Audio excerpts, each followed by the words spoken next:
Okay, good afternoon, everybody, and happy Saturday. It is August 6, 2022, and tonight we are going to be walking around Midtown Manhattan. We are going to be going up towards Lincoln Center. We haven't been up to Lincoln Center in a while, so we will be going there relatively shortly. But on tonight's stream, I quickly want to cover the jobs numbers from yesterday. Now, I know we already covered it on last night's stream, but I want to do a little bit of a deeper dive here because we're seeing something really strange with the labor force participation rate, which we've been talking about for a while now on the streams. So even though we got this fantastic jobs number, right, so the U.S. economy added about 528,000 jobs in July, and that has recovered all of the jobs lost during the pandemic. So let's think about that for a second. There was about 22 million jobs total that were lost early in the pandemic. And the crazy thing is that happened all in the matter of 2 months, right? As the US economy and global economies around the world got blindsided by the virus, there was mass layoffs all over the place, resulting in about 22 million jobs lost during the pandemic. Now, fast forward 2.5 years later, it took about 2.5 years, which is now, for us to recover all of those jobs. But here's the interesting thing. The labor force participation rate, that is the share of adults working or seeking a job, it dropped actually this month. Okay, which is a little bit perplexing. So the labor force participation rate dropped to 62.1%, down from about 62.2% in July.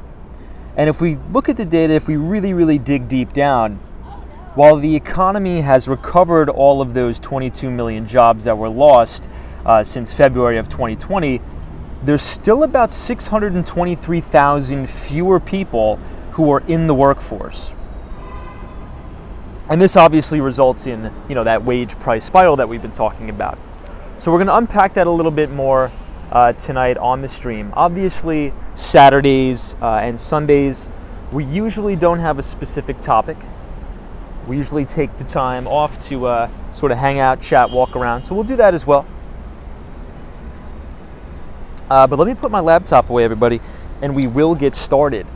One of the things I noticed about the city as of late, there's these very unique type of butterfly-looking bugs that have been popping up all over the place. Hold on, let me show you guys. I'm not sure what they are exactly or what they're called, but I'll show you guys after I say what's up to everybody in the chat.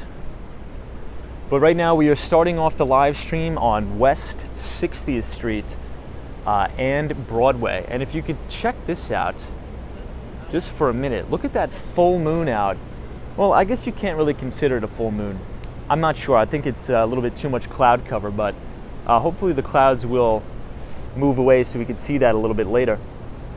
But let's check out who we have on tonight's stream. We have the ABX girl is here. Good to see you, the ABX girl. We have Sally is here. Welcome, Sally. RJ from Colorado says hola. Always a pleasure, RJ. Samsung says hello. Soho guys says, hey, what's up, dog? Good to see you. Tiffany Allen says, happy Saturday. Happy Saturday to you, too. Hopefully your weekend is off to a good start. Hopefully you guys have some interesting plans for the weekend. I see Jason Francis. Welcome, Jason. Lena Sandoval. Jerry G says, is that a rat on the floor to the right? It probably was, to be honest. But I want to show you guys these little, almost like butterfly-looking creatures. And I've never really seen them before in the city. But there's thousands. Hold on, let me see if I could show you guys one. Has anybody that's a New Yorker in the stream, have any of you guys been seeing these around the city lately? They're these butterfly looking things, and they're all over the place. They're all over like the buildings. Like, look, I'll show you guys here. They collect on the wall. There's more over here. You see them all? And I would say over probably about the past week or so, like whenever I walk, let's say I walk to the office or something like that, these will be littered on the sidewalks, littered on the windows of the buildings. I'm not sure what they are. I've never seen them before. Maybe they're like an invasive species. Who knows? Lena Sandoval says, yeah, they're moths. They're not moths, though. It's weird. It's strange. I don't know. Hey, CT says, we're infested, man. They're everywhere. Good to see you, CT. Daryl says, hey, Tom from Chicago, Illinois. Welcome. What's up, Daryl? I see Buy the Book says, hey, Lewis says, good evening, my friend. What's up, Lewis? Welcome, welcome, everybody. Let's see who else. Let me make sure I didn't miss anybody. Hey, Myra King is here. Says, hey, Tom. Good to see you. Brian, Lena Sandoval. Hope everybody's doing good. So we're starting off the stream tonight at Columbus Circle. And check out the view of Billionaires Row from 59th Street tonight. So speaking of Billionaires Row, I was actually watching a pretty interesting, I really wouldn't say documentary, I guess you could kind of call it a documentary on Billionaires Row, outlining how Billionaires Row came about. And it was interesting to learn about, or just to get a quick refresher on all of the tax advantages that the developers were granted for building these particular units, right?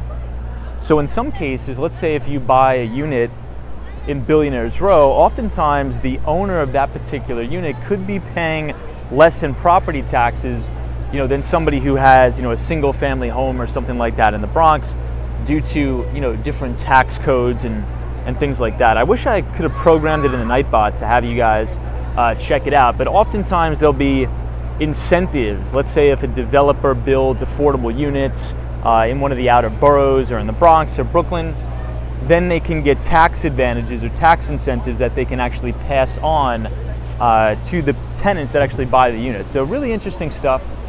It was a good experience to learn about some of the air rights. So not only do developers have to buy the space and get approval, but they also have to buy the air rights for the building too. So a lot of interesting stuff. Hey, Taxi Cab is here. Says hello, Tom, and good evening. What's up, Taxi Cab? Kathy Lyons is joining us. Welcome. John says, hey, Tom. What's up, John? Jay, good to see you. Wendy England says, looks like they're a thing called spongy moths, Tom. Interesting. Mike Lavender says, hey, Tom, Indiana here. What's up, Mike? Good to see everybody from Indiana. So before we get too sidetracked here, what I want to do is, I guess we'll go down this way and let's head up towards Lincoln Center. Supposedly there's a bunch of interesting stuff going on at Lincoln Center tonight. Well, at least there was last night, so hopefully there's some interesting stuff going on tonight. And then we'll head downtown. We'll head downtown again tonight. Suzanne is here, says hello from Albany. Welcome. I'll actually be in Albany relatively soon. Asmurray 6, hey, Tom. Yes, so we may be on the ferry tonight. Maybe on the Staten Island ferry. Daryl says, hey, Tom, no Staten Island ferry tonight. So it's going to be a hit or miss because I got to make a train.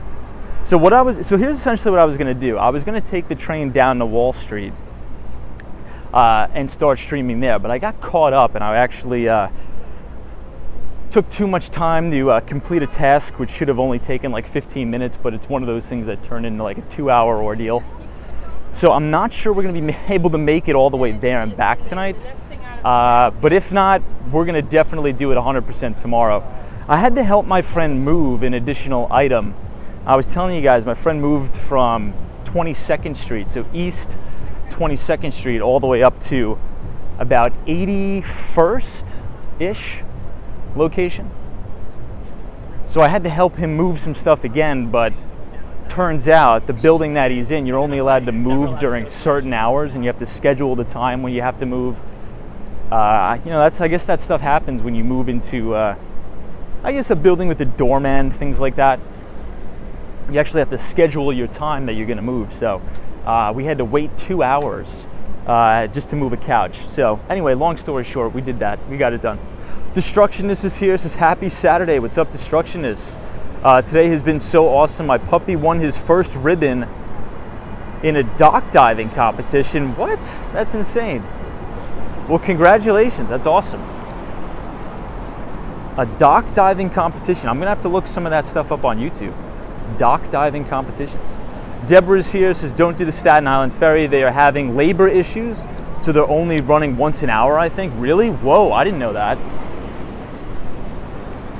Let me see if I read that right, Deborah. They're having labor issues? Wow. Well, Deborah, I think that plays right into the topic for the stream tonight, right?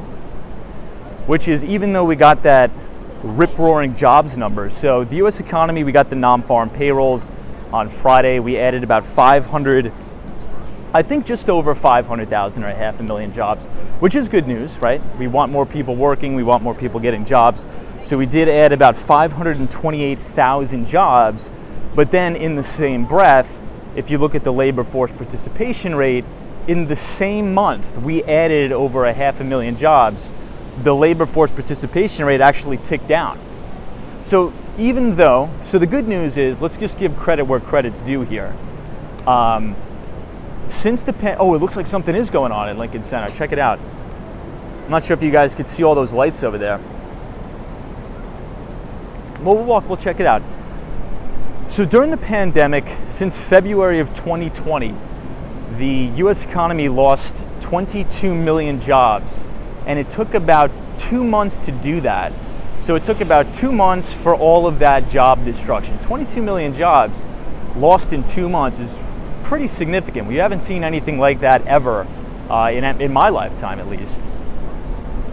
And I believe, as of today's date, what is it, 27 months? Maybe like a little over a year and a half. It took over a year and a half to gain all those jobs back. But even with all those jobs, all those 22 million jobs gained back in the US economy, there's still about 625,000 fewer people in the workforce than there were pre-pandemic, which is really perplexing and concerning to me. And I think there's a lot of reasons here we could speculate. Maybe some people decided to retire. Maybe there were some forced retirements. Maybe people decided to start their own businesses, do freelance work as the gig economy ramps up. So I was reading a Wall Street Journal article, not to ramble on too much, but they are just starting to see some people that retired during the pandemic start to unretire. And it's interesting because they did a survey, or they did a poll of all the people, well, some of the people, a select group, that actually decided to retire from February of 2020 until now. And those of which who are re-entering the workforce, the number one reason they cite for re-entering the workforce is inflationary pressures. So the cost of living is going up. So let's say if you retired with $2 million and you did the math and you're like, okay, I could pay the bills, I could pay the electric, I could pay my property taxes. They did that calculation when inflation was about 3%, right? The CPI was around 3%. Now it's around 9.1%. Obviously, a couple nights ago on the stream, we were talking about how the CPI is potentially going to come down here for a multitude of reasons. So hopefully that'll help with the labor force participation rate, but it's still perplexing that even after all that job growth, there's still about 600,000 people less in the workforce. What do you guys think about that? What do you guys think about that? Hey, Bit of Wander, what's up? This is Fancy, what's up? Hey, Bit of Wander. So this is Lincoln Center. We are standing on the corner of West 63rd Street. And it looks like I think this is the biggest disco ball or the biggest disco rink in North America or something. We're gonna cross the street and find out. Skylar Myers is here, says, good evening, glad you made it to Lincoln Center, enjoy it. We will.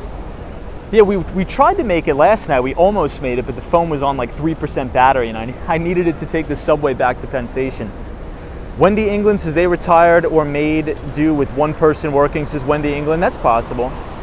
Vladimir is here, says hi, good to see you. Jay says everything is messed up for the seniors right now, which is definitely unfortunate. Hey, Brevard County Real Estate is here. Says it's the COVID employment rebound, has nothing to do with actual gains, says Brevard County Real Estate. That's a good point. That's a good point. So I guess what you're saying is these are all the jobs that were already lost. So there's no net new job growth, right? Which seems to be the case. Because even though we had that rip-roaring jobs number yesterday, of about 528,000 new jobs added to the US economy, the labor force participation rate actually dwindled and actually ticked down. So I think you make a good point there. Oh, you know what this is, everybody? This is called a silent disco. So for those unfamiliar, essentially they pass out like these headphones here. So instead of them playing live music over the loudspeakers, everybody will be listening to the same song on the headphones, and it's called a silent disco. I think we've actually streamed one of these once before. These are really unique. These are really cool. But Brevard County Real Estate, thank you so much for joining. We appreciate it, and we always love your insights. I actually have a question for you, if you don't mind me asking. So obviously, and I think I could take myself here as a little bit of anecdotal data.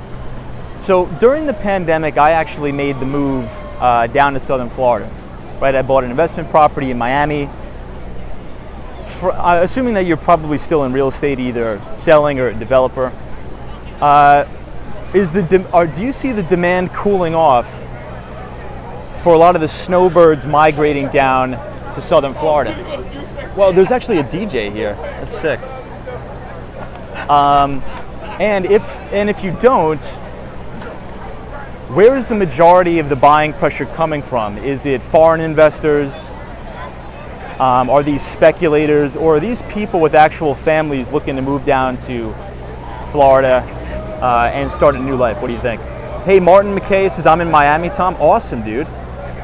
I'll be back in Miami next week. So we'll be doing some Miami streams next week. Man, this thing is sick. I didn't know this was going on tonight. Hey, Brian says, these silent discos are so fun, I know. Here, let me try to zoom in on the DJ here. I'll show you guys. Here, let me zoom in. Hey, Paul is here. Thank you so much, Paul, for the $1 donation. You're way too kind. Thank you, Paul. Hey, Vinny Castellano, what's up? Good to see you. Welcome, Vinny. Yeah, Gregory's like no noise pollution. Yeah, we have a little bit of a consolidated noise pollution. It's only... it only pollutes the eye of the beholder, I guess. This is so cool, man. So I'm gonna zoom in. Let me know if you guys can see the DJ here. There's actually, maybe the music the DJ's playing is actually going here. Hey, Brevard County Real Estate says, I'm in East Central Florida. Lots of investors from China with cash. My friends are, whoa, that was trippy. My friends are in new construction and said it has slowed. My friends in general say the same, but obviously, like politics, real estate is local. Yeah, that's true. Well, thank you for the insight there. You know, we did have a stream, I think it was about a month ago. One of my buddies in real estate, he's been noticing here in New York a lot of foreign investment from China, like you said, and Argentina. And my speculation is that as global uncertainties grow, obviously not to get too political, but we have seen some very strict and harsh zero COVID policy lockdowns in China. As that continues, it seems as if people, especially ultra high net worth individuals, are trying to move wealth out of China by just parking it in an asset. And this goes back to the stream that we did on New York City's Billionaires Row by saying the vast majority of the units on Billionaires Row are actually not even occupied. So people, or ultra high net worth individuals, will acquire these properties, will acquire these units, and actually never even go to these properties, right? And they do that as a little bit of a piggy bank in the sky, if you will. So as a way to hold value. You know, let's see if I can actually get in here. I don't know if you have to pay though, let's see.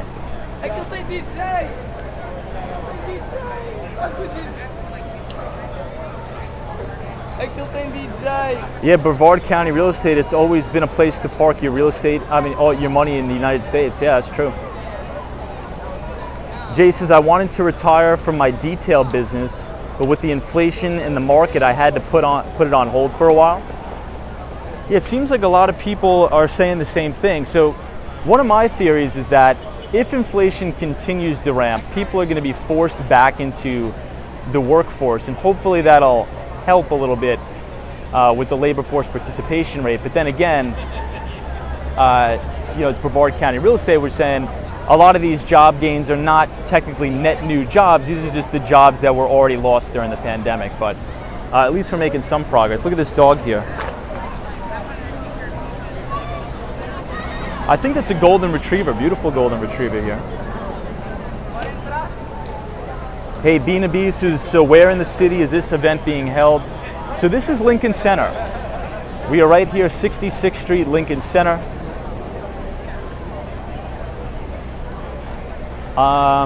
You know what? Let me see if we can get in here.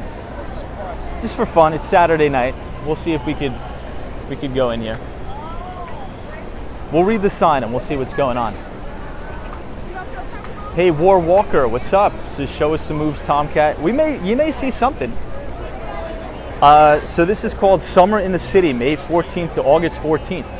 1,000 plus artists, 300 plus events, and 10 outdoor stages. Wow.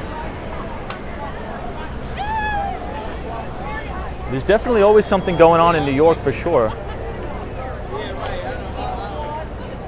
Hey, Maria's here. Welcome, Maria. King says, hey, Tom, your voice is amazing. I appreciate that. I really do. Ed T says, grab some headphones, Tom. All right, let's see. We'll check it out.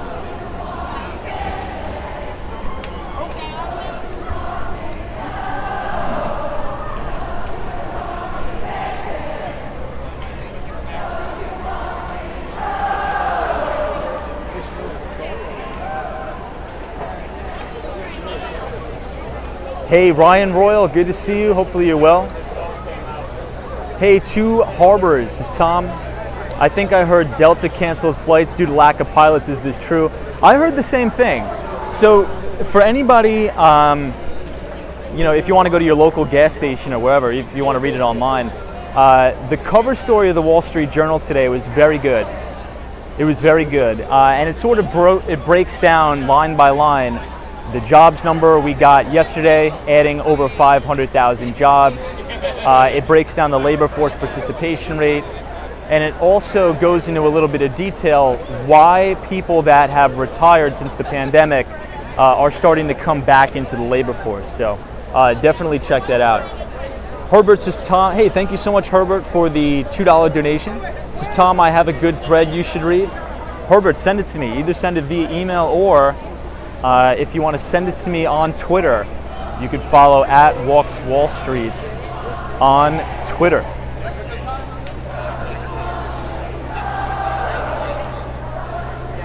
Brevard County Real Estate says, hi, young people singing 35-year-old songs. That was popular when I was in high school. Wow.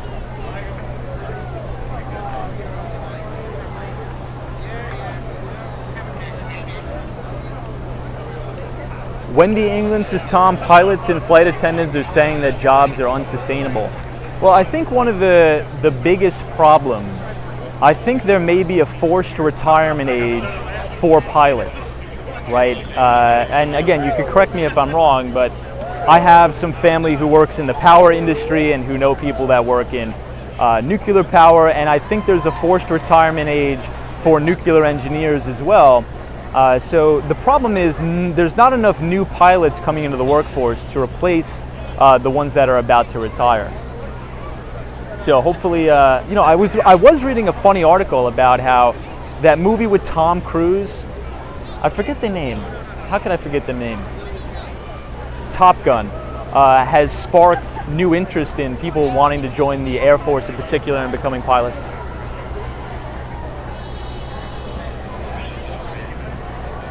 British Gray says, yes, it's true. Delta Airlines lay off $70 of their own employees. British Gray, good to see you. Yes, this is Lincoln Center. This is Lincoln Center here.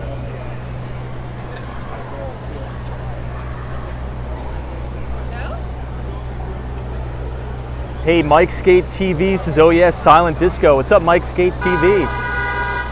Onel IP says, wow, Silent Disco, I didn't know that was still a thing. Yeah, well, if you want to come to the silent disco, we're right here.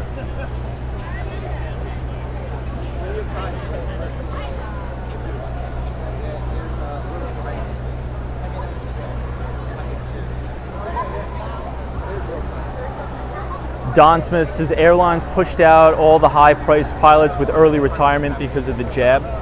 I think that I don't know if that's, it definitely affected it some, but I don't think I think it was still a problem much before that, to be honest. I think we may need a ticket to get in here. Elliott Wave Review says the sign says it's free to get in. All right, we'll check it out. Might as well. It's a Friday night. We've been working hard on the stream. We'll see what it's all about. Pulsative says, hey, I just joined your Discord server. Awesome. Thank you so much for joining. Face coverings. I don't have a face covering. Hey. Thank you.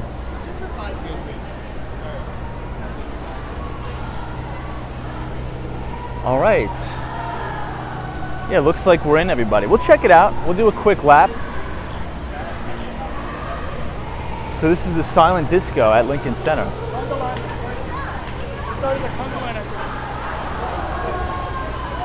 Hey, Andy S is here. What's up, Andy? Welcome. Edson says, Tom, where are you? This is Lincoln Center. We are at the silent disco here.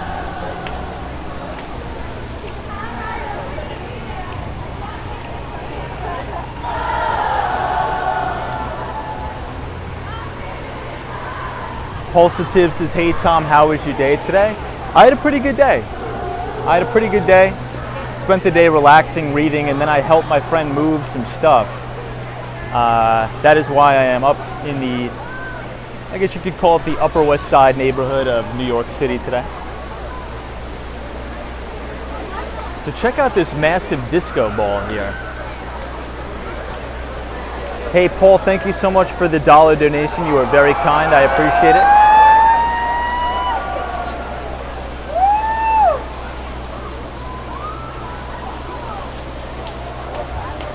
Ryan Royal's like, all right, where's the VIP lounge? Let's see, we'll check it out.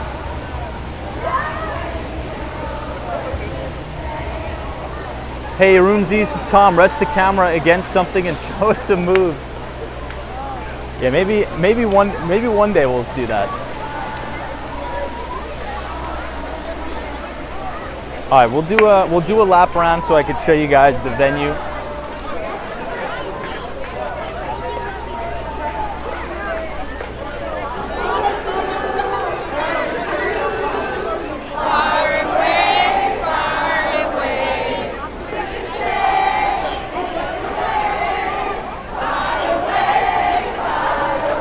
Hey, photos from around New York. What's up?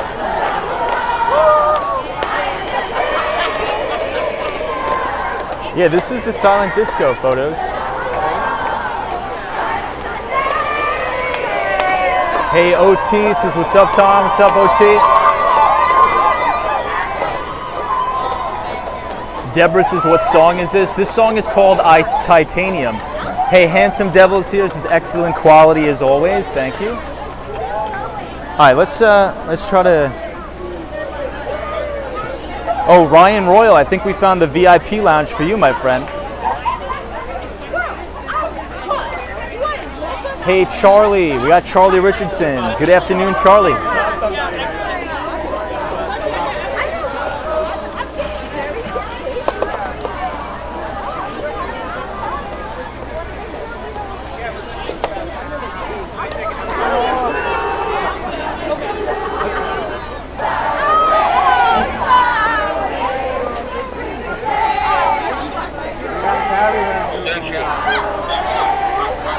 Yeah, Dolly Girl Twins, that's a good point.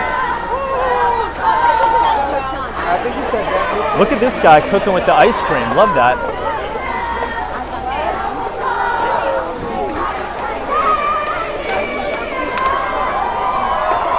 All right. Brian says, hey Tom, do you want to do a channel meetup at some point? Yeah, so I'm actually thinking about, I may rent out my WeWork one day out of the month.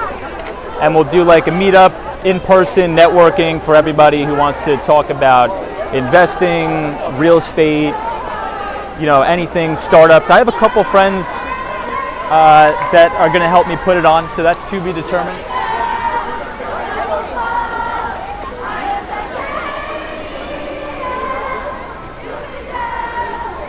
Hey, Disney cast member, what's up? Long time no see. Yeah, Disney, this is Lincoln Center. We're at the Silent Disco. Disney cast member is our fellow Long Islander on the stream. Good to see you, Disney.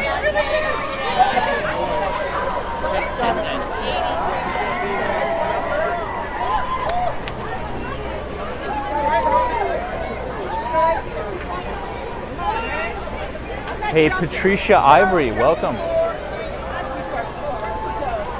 I've seen silent discos before, but none on this magnitude for sure.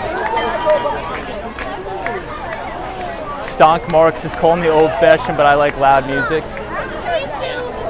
Yeah, I guess it just depends on what your preference is.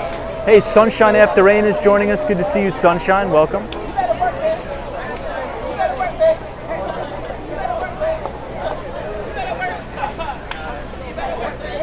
Jason Wyatt, good to see you.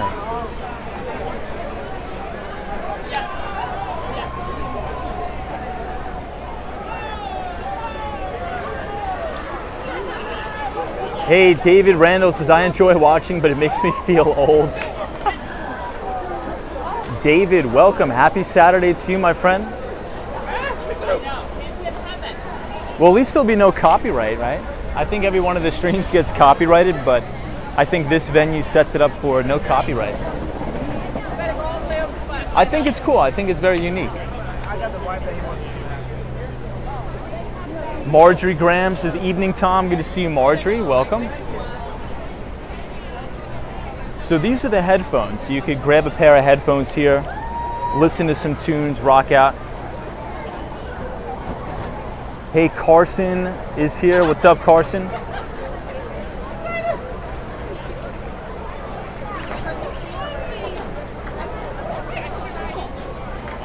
Hey, Marketing Videography says, hey, Tom, is this Lincoln Center? It is. So we just stumbled upon this, which is interesting. So I think I'll do one lap around, we'll do one walk around, and then we will head downtown. But this is the Silent Disco here at Lincoln Center, which I think it'll be going on all weekend. But Marketing Videography, we were just talking about the white hot jobs number that came out yesterday. The U.S. economy did add about 528,000 jobs.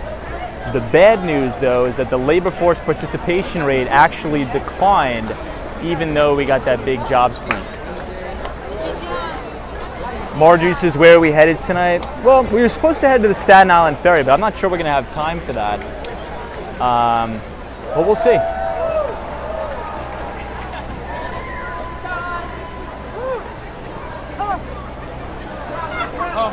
All right, let me try to maneuver my way through the crowd here. Okay, one more.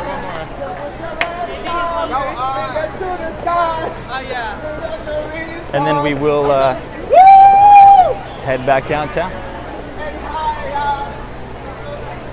Hey, Lady O, what's up? Lady O, where are you? I thought you were going to join me tonight at the Silent Disco. Leaving me hanging here.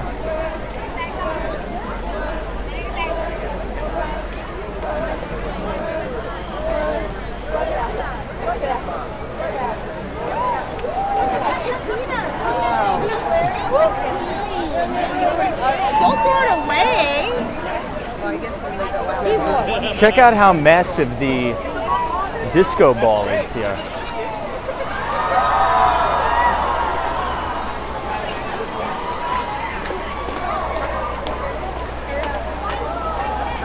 Vonda says, Tom, do you have little note cards on things to go over during the streams? Just curious. I do. Oftentimes I'll write them down, or sometimes I'll type them up. and I do post them on the YouTube community page at the conclusion of the stream for everybody to see and enjoy. So this is the Lincoln Center fountain here.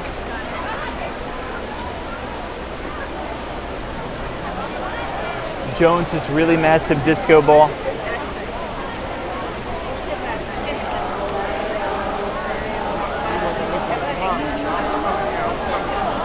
But if you guys are enjoying the stream tonight, feel free to hammer the like button and subscribe to the channel if you are new.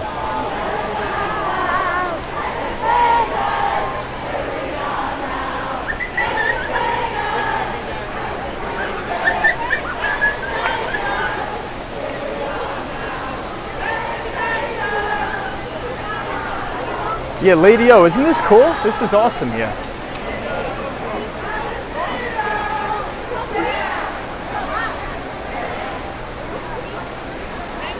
Yeah, Disney cast member says, love the reflection of the fountain on the disco ball. I do too. Check that out. Hey, Carlos is great atmosphere, great live. Already in Discord channel. Hey, Carlos, thank you for joining the Discord. I appreciate it.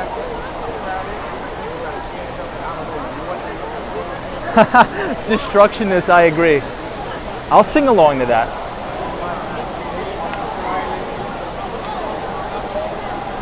Hey, 48, good to see you. Happy weekend to you, my friend. Welcome to the New York City Silent Disco here at Lincoln Center.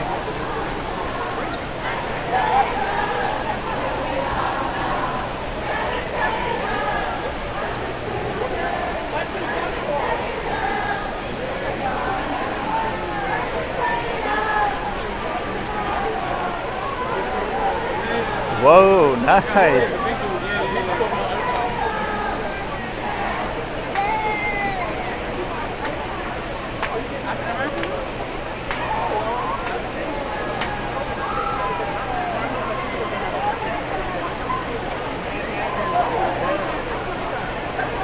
Hey, G-Sheps, I just hope everybody stays safe. Thank you, G-Shep. I appreciate that, my friend. G-Shep, also, thank you for the emails. You've been sending me very, very informative emails in which I enjoy consuming, so thank you so much for being so kind and sending me those emails. Hey, DJs has just got home from watching Atlanta United beat the Seattle Sounders. Love MLS soccer, man. Love it. Oh, look at this.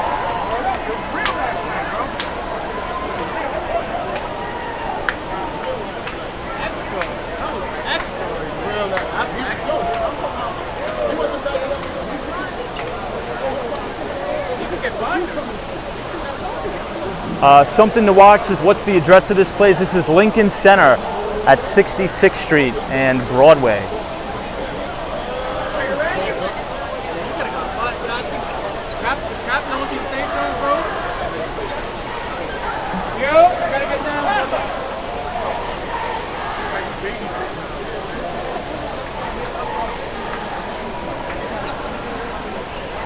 All right, let's try to make a move from this space.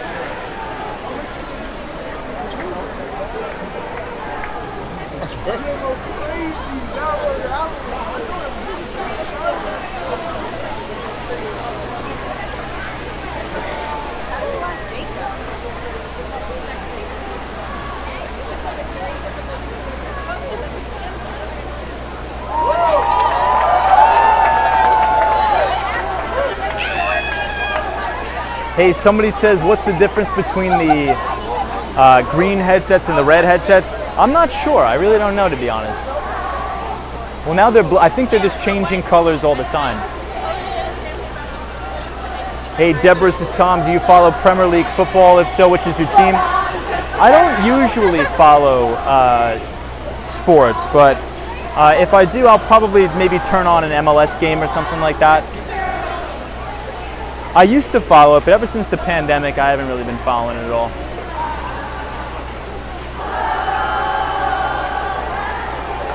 Yeah, Elliott Wave review is like, Tom, want to be a buzzkill, get up on the stage and start talking about finance. Yeah, I think I'll be carried out of here if we do that.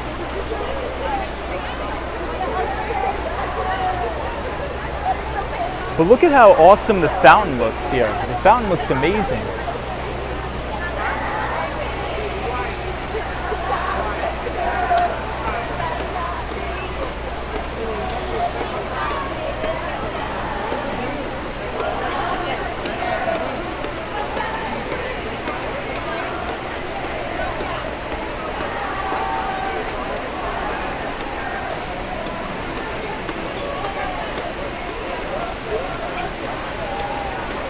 Hey, Andy is here from South Korea. Good to see you, Andy. Hopefully you're doing well in Korea, my friend. Always a pleasure to speak to you.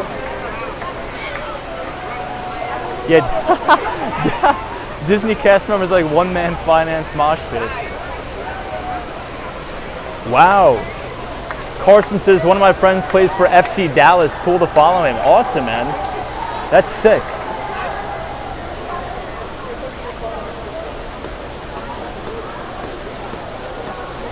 Aussie says, great to see people out and enjoying themselves.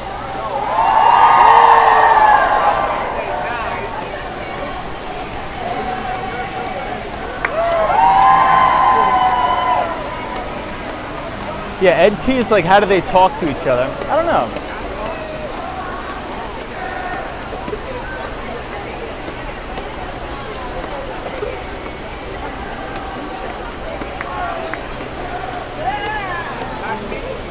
Jay says, I love New York City in the summertime. I do too. It's fantastic.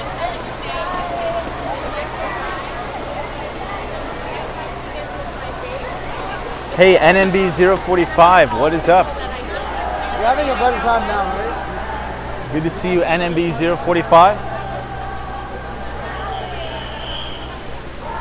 Here, I'll give you guys one more look at the venue here, and then we will head out.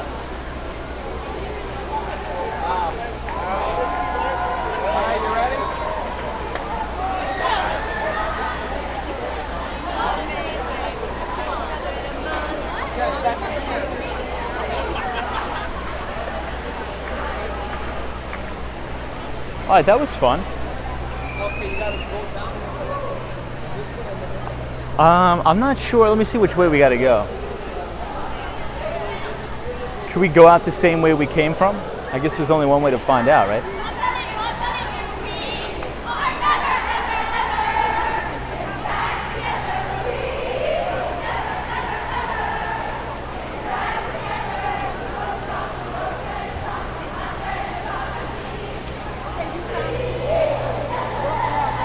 Mike, good to see you.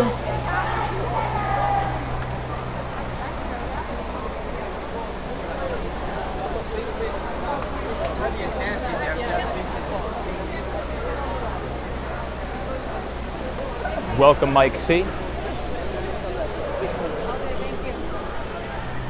All right, let's see if we can go out the same way we came in. We may not be able to. If not, we'll take one lap through.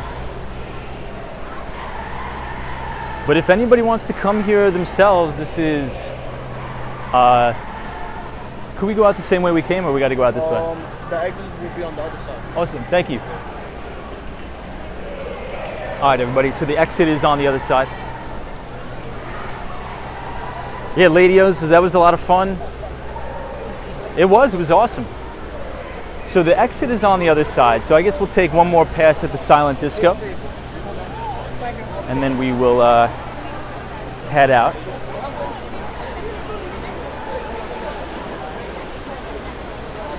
Hey, Kent Stock, what's up, Kent? Says, that's dope. I'm just tuning in. Where are you at? This is Lincoln Center. So they are doing a Lincoln Center outdoor disco. So there's no live music. You just put on the headsets and hang out.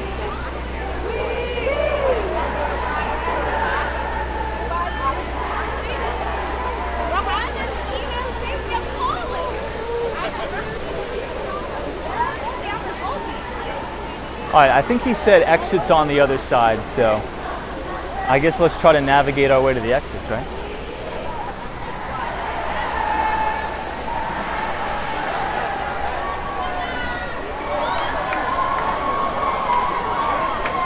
You would definitely see this only in a place like New York. It's definitely a good utilization of the outdoor space, too.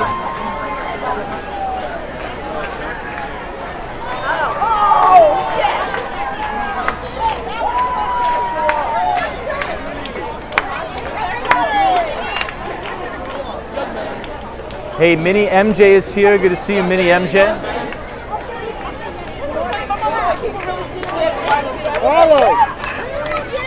Hey, Ed Potke. Long time no see, Ed. Good to see you.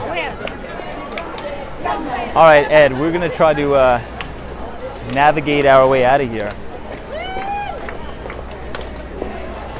Well, it says the exit is this way. All right.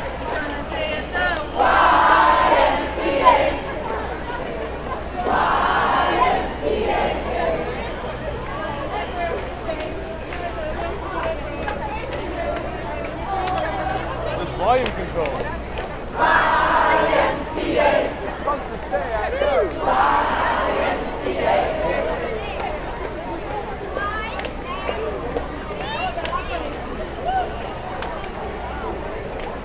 Yeah, Robert is like, I'm locked in. You know, it's funny. I'm better at navigating a corporate balance sheet than I am a public venue.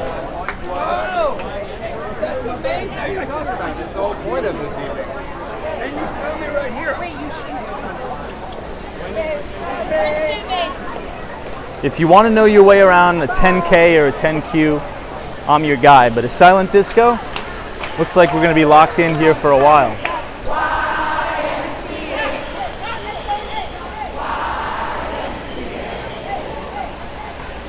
Full Light 79 says, what is the name of this event? I believe it's just called Silent Disco. I think it's just called a Silent Disco.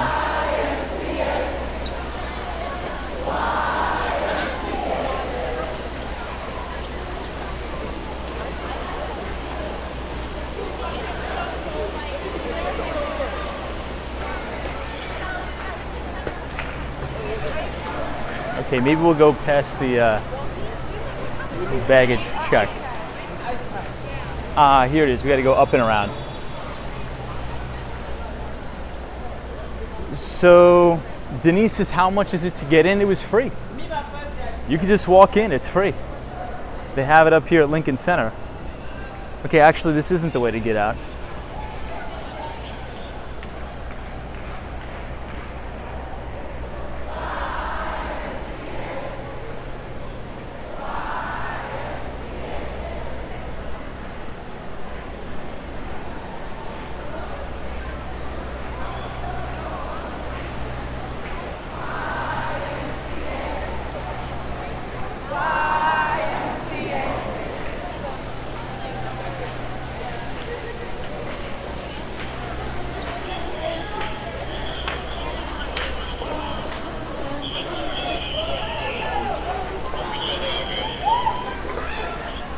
Hey, do you know where the exit is? How do I get out of here? In the back?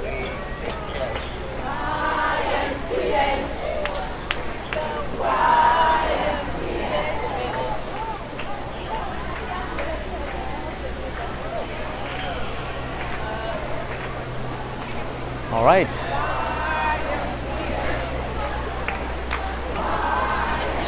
Hey, Nicholas Duro, what's up, dude? Good to see you.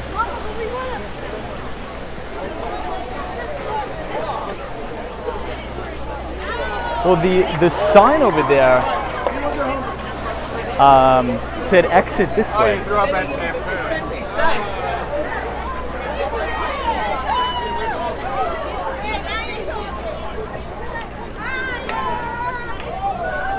BJ's, the BJ's.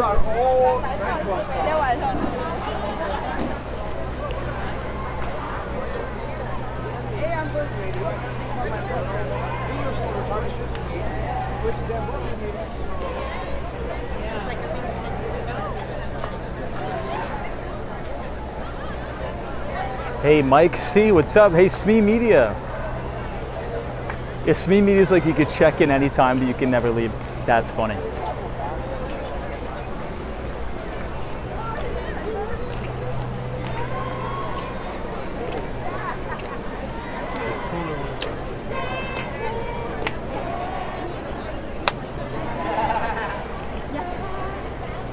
All right, exit this way.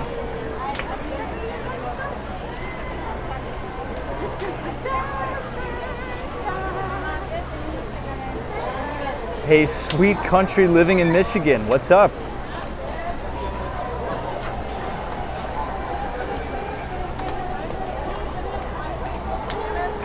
Good to see you. Do you want to get the headphones? Say again? Do you want to get the headphones or? Oh no, we're just looking. We're just filming, but I appreciate it. Yeah, okay, yeah. no Thanks, worries, man. We're trying to find the exit. I just looking for okay. the exit. Yeah, yeah. D Wood, good to see you. Jamie Massetti says, Tom, you're trapped. There's no getting out of there. Yeah, I mean, maybe we'll.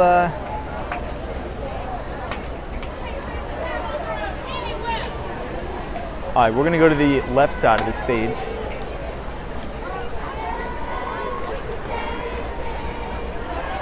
I need you guys to dance your way out of here to help me out.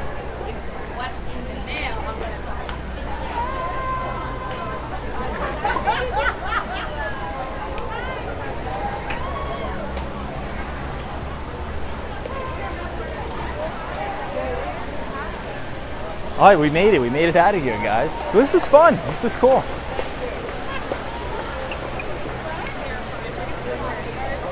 Here, I'll show you guys one more look at the Lincoln Center fountain.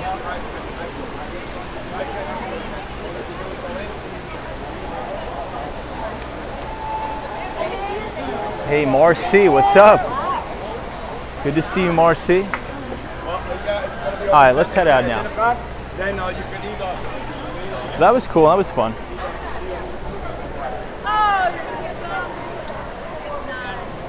Yeah, Eddie's like free at last. Well, that was cool. I mean, hey, if anybody is looking for something to do over the weekend, I'm sure they're probably going to be having this going on tomorrow as well. So feel free to head over to Lincoln Center for the silent outdoor disco. Yeah, Lady O says brilliant use of space. I agree. That was fun.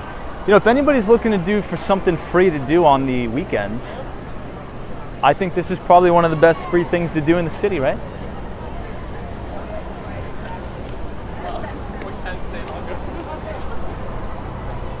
Okay, everybody, friends, let's head towards 59th Street, Columbus Circle, and let's walk down the one and only Central Park South. So this is PJ Clark's. I've been here a couple times. Not the biggest fan of PJ Clark's. What about you guys? What do you think? Hey, MBA Elias is here. Welcome. Good to see you. FredX, good to see you.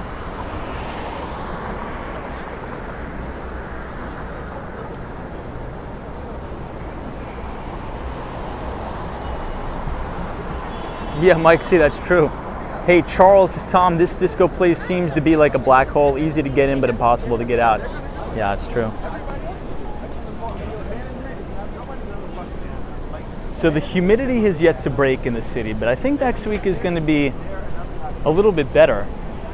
Today was about 83 degrees, 60% humidity. This guy's I think this is an electric board too, electric longboard. Love those. So photos from around New York is in the chat.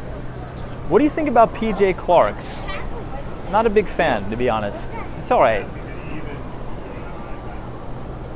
Hey, E-Baby says, wow. Good to see you, E-Baby. Welcome. NBA Elias, Tom, have you seen anything like that disco party in Miami? So, yeah, they do have something similar in Miami at Bayfront Park.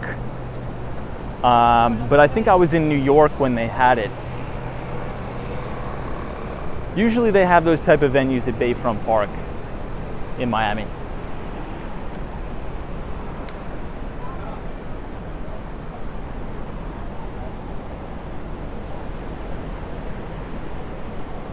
Okay, everybody, that was fun. So we are going to be headed downtown. Unfortunately, we probably won't make it to the Staten Island Ferry tonight. We were supposed to make it to the Staten Island Ferry tonight, but my friend wanted me to help him move a couch. And here's the weird thing. Well, I guess it's not too weird. So he moved from the east, I think like East 22nd Street, up into the 80s, so the Upper West Side. And obviously if the building has a doorman or something, it's a little bit nicer. You have to schedule the particular times you move, and we definitely didn't plan ahead for that. So we had to wait 2 hours just to move the couch up. So I was up on the upper west side a little bit longer than expected. I was gonna take the train downtown to Wall Street so we could just jump on the Staten Island ferry and then jump back and then walk back to Penn Station. But it's looking like it's gonna be a little bit too late for that. It's 9:43 p.m. Eastern time here in New York, so we'll check that out tomorrow. But just as a quick review, anybody who's new to the streams, anybody who's recently joining within the past, let's say 2 weeks. So usually Monday through Friday, we have a dedicated topic talking about the US stock market, macro specific topics. And usually on the weekends, we just walk around, hang out, talk amongst each other in the chat. But I do have a mini micro topic, not to be too much of a buzzkill for tonight. We do have to get through some homework for tonight, which it's just, I want to make sure we have this distinction here between the unemployment rate and the labor force participation rate. So again, we'll just quickly recap here and review. And if anybody wants the article that we're referring to, please check out the cover story of the Wall Street Journal that was released today. It was a fantastic cover story on the Wall Street Journal today. But U.S. employers added 528,000 jobs in July. And even better news is that we have since recovered all of the 22 million jobs that were lost since the pandemic started. So here's something interesting. The velocity of the move is insane if you think about it. It took 2 months for the US economy to lose 22 million jobs. It took 2 months to lose 22 million jobs, and it took us about 2.5 years to get them all back. But even with Friday's blistering jobs number, the non-farm payrolls, if we take a look at the labor force participation rate, we actually ticked quite lower, month over month, year over year. And if you take the total number of people that are employed in the United States, we're still at 623,000 fewer people in the workforce than since the pandemic started. So even though we recovered all of those jobs lost, the amount of people participating in the workforce is dwindling. So why do we think that is? Why do we think that may be? As we're pondering that, we are standing on the corner of Broadway here and West 60th Street overlooking Billionaires Row. The tower with the gold top is 220 Central Park South, and the building directly behind it is Central Park Tower. And if you look directly over here, this is 432 Park Avenue. And it's funny because I think I was telling the viewers who were joining before earlier in the stream, I was watching a really good video.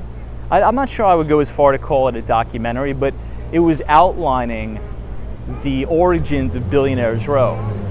And the vast majority of these buildings, even though that there may be owners of some of these units, very seldom are they actually filled. So a lot of these big apartments in the sky that you see here, they sit vacant, they sit empty, and it's a way for wealthy, ultra-high net worth individuals to store their wealth. Essentially, it's called a piggy bank in the sky, and they could actually get pretty decent tax incentives to do so, because if the developers, broker a deal with the city and say, yeah, we're going to build this big monstrosity Billionaire Row tower, but we're also going to set aside some projects for affordable housing, let's say in the boroughs, they can in turn get tax benefits on their buildings and pass them on to the people who are actually buying the units. So I thought that was pretty interesting. If anybody wants to watch that video, I will be posting it in the link in the description on my YouTube community page at the conclusion of the stream. Hey, Bina B's is retired baby boomer here. Good to see you, Bina B. Welcome. Thank you for joining. We are at Columbus Circle, 59th Street. Charlie Richardson says maybe some people prefer remote work and want flexibility. Yeah, so maybe you're talking about like more freelance work. Maybe people are doing freelance work. Dan Zhang says several years ago, if you're a realtor in New York and you have lots of Chinese clients, you wouldn't have made banks on commission. Oh, you wouldn't have made commissions? Really? I didn't know that. It's 10 Columbus Circle. I didn't know that at all. Is that true? I'm gonna have to look that up. That's interesting. Yeah, Roberts says this area is mint. This is my personal favorite area in New York City, everybody, Columbus Circle. Maybe I'm a little biased because I went to college up here, but I'd still say that this is my favorite area. You're close to everything, close to Central Park, close to Lincoln Center. I would say by far the best location. Love it here.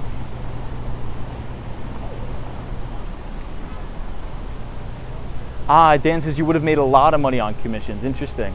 Yeah, and so Dan, it's this. I'm seeing the same thing in the Miami, Florida market. So a lot of times, so here's the, out of the foreign buyers that I'm seeing in Miami, I would say there's a ton of people buying real estate from Argentina. A lot of my neighbors that are new to the neighborhood are from Argentina.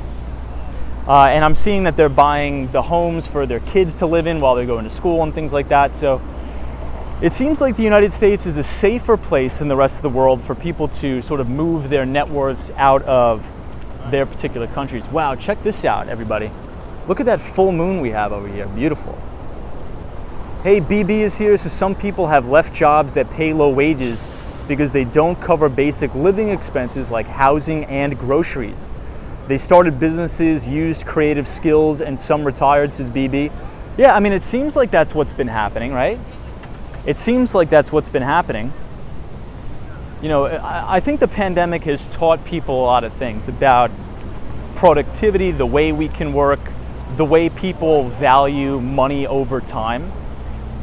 So there's a lot of friends that I talk to that could definitely be making more money or advancing in their careers, but they're like, you know what, I'm making, let's just say X amount, but in this particular job that I'm in, they allow me to work remote, so I could take my kids to school.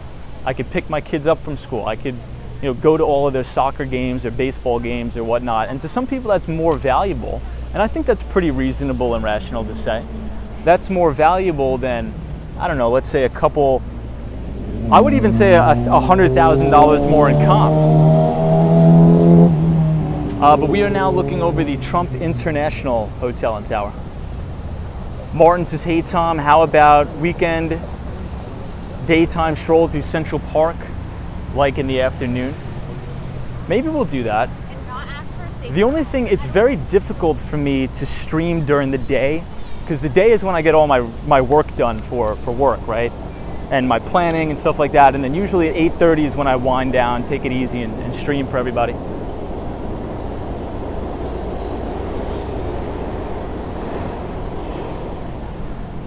Here, I'll give you guys a view of the Deutsche Bank towers here. But if you guys are enjoying the stream so far tonight on this beautiful Saturday night in New York City, feel free to leave a like on the video and subscribe to the channel if you are new. We do these live streams about 5 days per week. Sunshine After Rain says, Tom, the Met tomorrow. Ooh, maybe we'll go to the Met. So marketing videography says Argentina's inflation is 70%. That's another good point. And so we do have a viewer in the chat, Daniel G from Buenos Aires, Argentina. And he's been really highlighting a lot of those issues too. So if you live in a country, and first of all, I'll back up by saying emerging markets are having a very, very difficult time right now. And why might that be? Well, the Dixie or the dollar is showing unbelievable strength here. And as we've moved through earnings season, let me just check. I always like to triple check the cars here. As we've moved through earnings season, I would say the top two, it's in the top two, but one of the biggest things that we've been hearing from a lot of CEOs like Tim Cook out of Apple is that they are losing money on FX rates or foreign exchange rates due to the dollar strength. So if you're selling products and services in other countries and those currencies are deteriorating relative to the US dollar, the conversion is going to hurt you. So I think in Apple's earnings report, they took almost $100 million revenue hit just on FX alone. And if you ask me, I don't see that letting up anytime soon. I think we're going to continue to see this dollar strength here, especially if the Federal Reserve continues on their path of raising interest rates. And one of the other things I wanted to say, just piggybacking off of last night's stream, as we were talking about this hotter than normal jobs number, it seems as if we may revert back to a time in the market where good news is bad news and bad news is good news on the front of monetary policy. And what I mean by that is the Federal Reserve is looking for two things. I think Fed Chair Jerome Powell has been extremely clear with what he wants to see before they start easing up on raising interest rates. And number one, that is the core CPI, which is the exclusionary of volatile food and energy. That needs to roll over, that needs to drop. And number two, wage gains need to drop as well. And I think it's going to be pretty hard for wage pressures to subside here because what did we just review? The labor force participation rate continues to make new lows. And if less people are in the workforce, well, that means less of a talent pool to choose from. And if we look at the data, there's still more jobs available than there are actual people in the United States looking for work.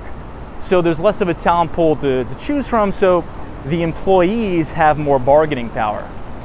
So if we continue to get these really, really strong jobs numbers, I think the Federal Reserve is going to continue to be steadfast on their goal of raising interest rates. It was funny, after we got that 528,000 jobs print, if you looked at the futures market, futures traders were actually pricing in a 75 basis point rate hike at the conclusion of the FOMC meeting in September, when Fed Chair Jerome Powell, before the jobs report, was pretty clear that it's probably going to be in the realm of 25 to 50 basis points. So it's very possible we could have back to back to back 75 basis point rate hikes. So I don't know, what do you guys think? Do you guys think that this market has all eyes on the Fed?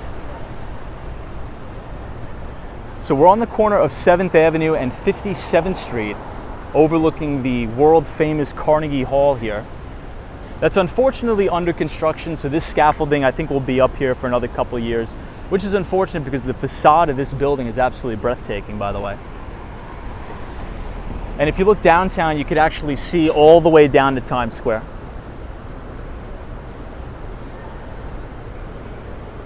Normie is here, welcome.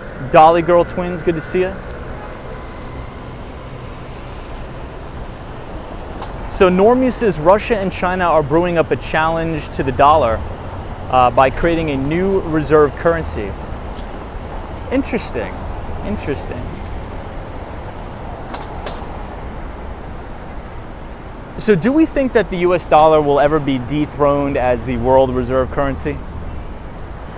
What do we think about that? Do we think that the US dollar will ever lose its place as the world reserve currency? If you ask Ray Dalio, he'll tell you yes. I'm not so sure. Hey, Western Mass Dave is here. Says, hey friends, I know I missed the disco party. Lived through it for real. Yes, Dave, good to see you, man. Nori says, I don't think so. So Ray Dalio, essentially, I guess I'll say it again. I think I put it in the Nightbot command. I just forget the command. But Ray Dalio is multi-billionaire, a screaming success story, founder of Bridgewater Associates, which is arguably the most successful hedge fund of all time, based out of Connecticut. So he did a podcast with Tony Robbins. I think this was last week, when he was describing his thesis for the new and emerging New World Order. Now, this is not what you think about all of the conspiracy theory crazies, New World Order stuff. No, it's not like that. But essentially what he details is that if you look back throughout history, history has always gone through these cyclical events of the rise and fall of world superpowers. So not to give away too much, because I want you guys to go and watch that podcast for yourself. If you just pull up another YouTube window here and type Ray Dalio, Tony Robbins podcast, you'll be able to watch it. I think it's like 50 minutes. So if you're going for a jog, if you want to goof off at work, spend 50 minutes and check that out. I think you would really enjoy it. But essentially what he is saying is he believes that China will surpass the United States as the global superpower for a number of reasons.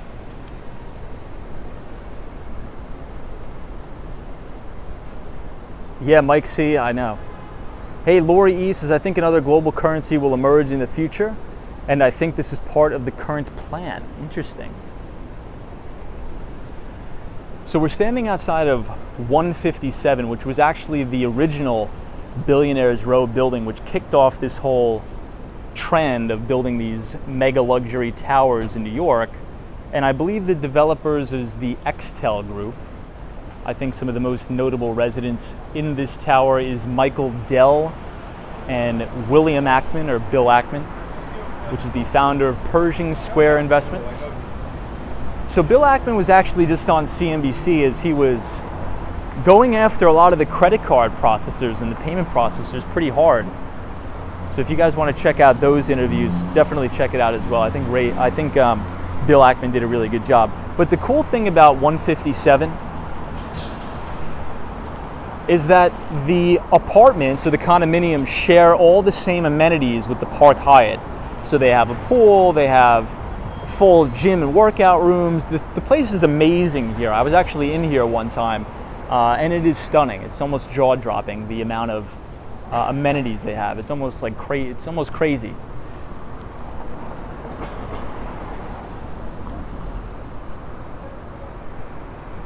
Marketing videography says, I agree with Ray Dalio. Yeah, I mean, so marketing videography, I know you used to be an ex-Wall Street guy. What do you think about Ray Dalio's new book that just came out? Now, I know he did come out with principles, but he did come out with an additional book. Just real quick, I sometimes work in this building at the WeWork. It's a nice office here. But he did come out with an additional book as sort of a follow-up to principles, and it really just details and outlines for everybody a business cycle and the rise and fall of empires and things like that. So one of the reasons why I think it's really important to read that book that just came out is because you'll start to understand market mechanics and understand the business cycle in real time and how it relates to superpowers being able to take on debt to fund different activities, to fund wars, to fund social programs within their country. Because if you think about it, the one main advantage that the United States has over any other country is obviously they have the world's reserve currency, which essentially allows them to take on massive amounts of debt. So yeah, definitely check that out. But now we are looking at 157 and Central Park Tower as we make our way down Billionaires Row. Looks absolutely fantastic here. Joe Driver says the Chinese government is going broke, big X. They are sweating it out for the next 5 years or so. Yeah, there's definitely some problems. I'm not sure if anybody's been reading the Behind the Street newsletter. So we will be back to our regular scheduled programming. We will have a newsletter coming out on Tuesday. I think about 3 months ago, I outlined in detail my worries when it relates to the Chinese commercial paper market. Now, I've been watching this very closely on the Bloomberg terminal. And I think the biggest bond fund that I like to look at are the Crane shares. It'll give you a really good insight into the Chinese commercial paper market. And we're starting to see a massive uptick in defaults. And we're actually starting to see, I don't really want to call them riots. I think that's not the appropriate term. But essentially boycotts when it relates to people paying their mortgages. But check out how beautiful this little space looks here. This is the Le Méridien Hotel, Central Park. Looks beautiful here. Very, I guess you can call it a very elegant vibe here. Dan Zhang says, wait, Tom, you actually paid $24,000 for a Bloomberg terminal. So I don't pay $24,000 a year for the Bloomberg terminal. So I do have, I guess I probably shouldn't say that. I either use some of my friends' terminals, or whenever I'm in New York, a little hack here. If you go to the New York Public Library that is adjacent to the Stephen Schwarzman building, if you go to the 4th floor, the International Business Center, you can use the Bloomberg terminals for free. And don't let the word get out, because usually I'm the only one sitting at the terminals using them. But yeah, a little bit of a hack. Any of our New Yorkers there, if you want to use the Bloomberg terminal for free, if you go to the New York Public Library adjacent the Stephen Schwarzman building, you could use the terminals absolutely free, obviously during business hours. Dolly Girl Twins says, at the same time, the US has hit 20-year highs in recent weeks. NMB 045 says, I visited the Bloomberg terminals at the New York Public Library. It was cool to look at. Hey, NMB 045, awesome, man. I'm surprised I didn't see it there. Yeah, photos from around New York says the Steinway Tower.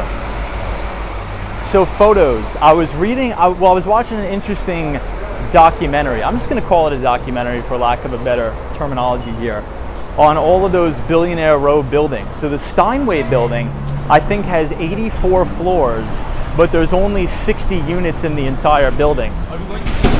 So I think the starting price for a studio is like $3 million for a studio apartment in the Steinway building. And one of the interesting things that developers did is that almost every single floor has its own apartment. So let's say if you say, oh, I live on the 24th floor of the Steinway building. Well, chances are you own that entire floor. So a little bit of a different concept. And quite bizarre to think about.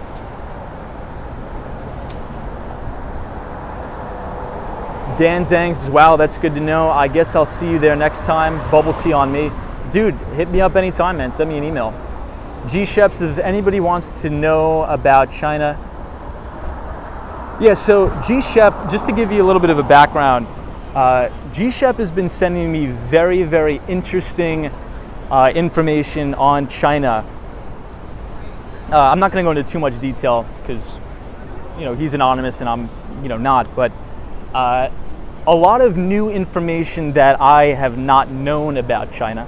And I think it's important to keep an open mind when we are doing our analysis of China. And then why might that be? Well, I think it's safe to say, right, that American media tends to propagandize to their advantage, and the Chinese does the same thing, right? But I think it's important to keep an open mind, because there's a good possibility everything that we're hearing in the States when it relates to China may not be 100% accurate, I think for obvious reasons. So a lot of the information G Shep has been sending me is very interesting and very good to look at. So even though I have my opinions and views on the economic environment in China, it's always good to hear somebody and hear different opinions from people that actually live there, right? So I think that's awesome. Another thing I want to note when we're on this topic of China, if anybody's looking for some fantastic books, if you want to know a little bit more about the startup environment or the tech environment in China, which really interests me, obviously, because I am a technologist myself, I do work in tech, check out this book called AI Superpowers. So the book AI Superpowers is written by Dr. Kai-Fu Lee. And Dr. Kai-Fu Lee actually used to be the president of Google China back in the days of the tech and telecom bust. And his job, well, let me make sure we're not going to get curb stomped by a car here. Essentially, his job was to grow the Google search business in China. And one of the interesting things about the book is he details very, very well, by the way, the evolution of the technology startup environment in China. Because if we think about all the way back to the tech and telecom boom, oftentimes many people would think about these Chinese startups, these Chinese tech companies, as quote-unquote copycats to US companies. And I think back in the day that was actually very true. They would essentially literally copy the source code of a lot of American companies, and they'd sort of be like these bootleg, janky companies. But that's not the case anymore. That's actually not the case at all. In many cases, startups, when it relates to artificial intelligence and machine learning, are innovating at a faster pace than some of the startups here in the United States. And throughout the book, Dr. Kai-Fu Lee outlines exactly why that is. So if anybody's interested in learning a little bit more about AI, machine learning, when it relates to the Chinese market specifically, I think that's a fantastic book. You have to read that. If you're not a big reader and you want to listen to more of like a podcast format, Dr. Kai-Fu Lee always outlines the thesis of his books in interviews with Bloomberg and Reuters and things like that. Let me just time out the scam bots.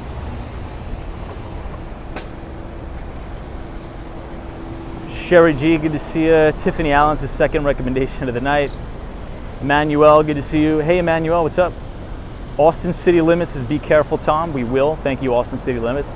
Austin City Limits, were you here for the disco party? We were at Lincoln Center tonight at the outdoor silent disco.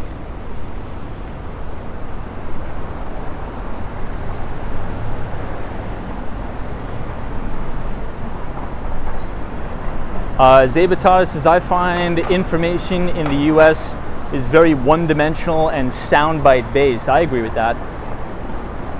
It seems like everything in the world of social media is soundbite based.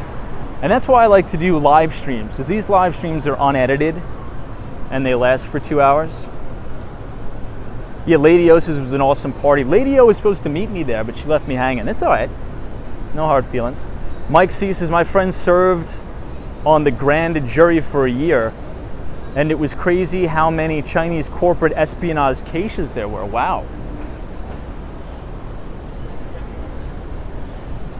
So speaking of crazy, usually we don't like to touch on politics a lot, but the case in which the United States professional women's basketball player, I think, was sentenced to 9 years in prison, right? In Russia, is that correct?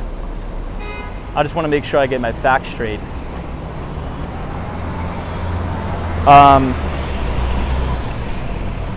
My take on that is it's obviously absurd.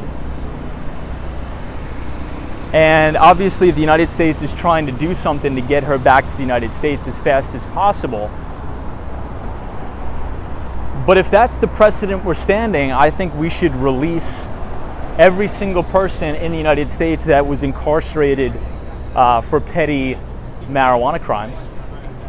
Right? If we're gonna, plaster that Russia is this big bad evil person for incarcerating people for having marijuana on them, well, why don't we set the example and set the standard by releasing all the people that we've incarcerated for petty drug crimes here in the United States? I think that's only fair. And I think that's the right thing to do, by the way. Now, I know this is a very look at this Tesla taxi here. And it's open. Ooh. Maybe next time we'll get in it. But look, I know it's a very controversial topic. Many people still believe that people should be incarcerated for marijuana. And look, we could debate that ad nauseum, but I think that generally speaking, if it's a non-violent offense that's not affecting somebody from like a theft standpoint, people should not be in jail for that. If you want to smoke weed and hang out, you're not really damaging anybody else's life. And that's why I actually think the government should be involved in this and actually approve, let's say if there was a system just like the pharmacy could sell Tylenol. Let's say if you could walk into a CVS or something and buy marijuana. Now, many of you would say, oh, that's crazy, that should never happen. But if you think about the incentivization that we're giving all of these scumbag drug cartels to smuggle illegal drugs. Many times it's laced with other things. And many times when the cartels smuggle drugs, they smuggle underage children that feed sex trafficking and all these horrible, egregious things. What if we could just totally put a stop to that, screw the cartels over, and say, you know what, we're going to regulate this, and you're going to be able to buy marijuana at a freaking CVS because it's regulated. If you want to grow marijuana, it'll just be the same thing. Like, you know, let's say if you'll have somebody from the health department come and make sure you're growing it the proper way, make sure it's living up to the appropriate rules and regulations that it needs to be. And this is coming from a person who doesn't smoke weed. I don't like weed. I don't want anything to do with it.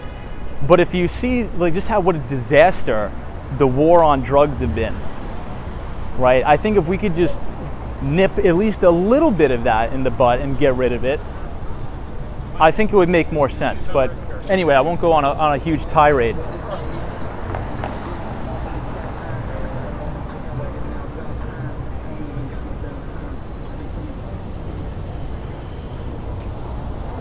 Hey, Rusty Golfer is here. This pot is legal in Florida. It's great, no more sketchy buys. Well, I don't think it's legal on the federal level, right? I think some states have legalized it. Is that correct? Deborah says, I agree with you. We would cut down on the drug trade violence.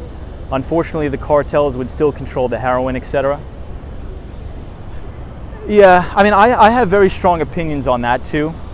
I've actually lost personal friends of mine to the opioid, I think we could call it a pandemic. I think that's appropriate. I think President Joe Biden should declare war on the Mexican drug cartels. Because if Mexico doesn't have the resources to handle the situation, we should handle the situation ourselves. But anyway, I don't want to get too political.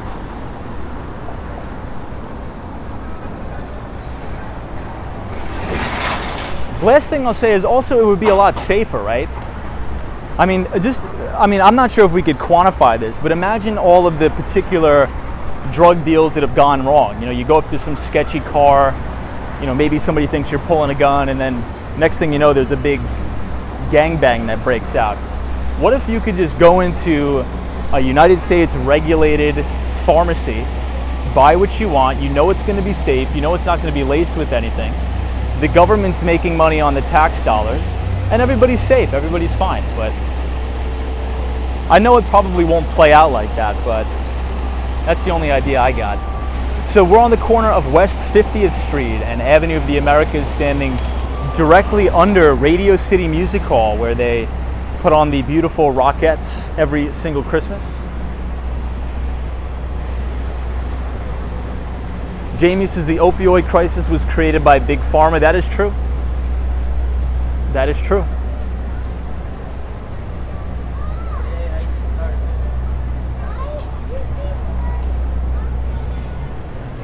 You know what? Now that we went to the silent disco, let's see if there's any roller skating that's going to be going on here. Now, I'm seeing all the chat. I know there's a lot of different opinions in the chat. I just want to let you guys know I respect and appreciate all of them. I really do. I'm not an expert on drugs or narcotics or any of this stuff, but these are just some of the ideas. I'm not saying they'll work, but there's probably a lot of people here that are a lot more experienced and educated on the subject than me, and which I respect and appreciate that. So feel free to drop any ideas in the chat. You don't feel like you're going to be crucified if I disagree with you.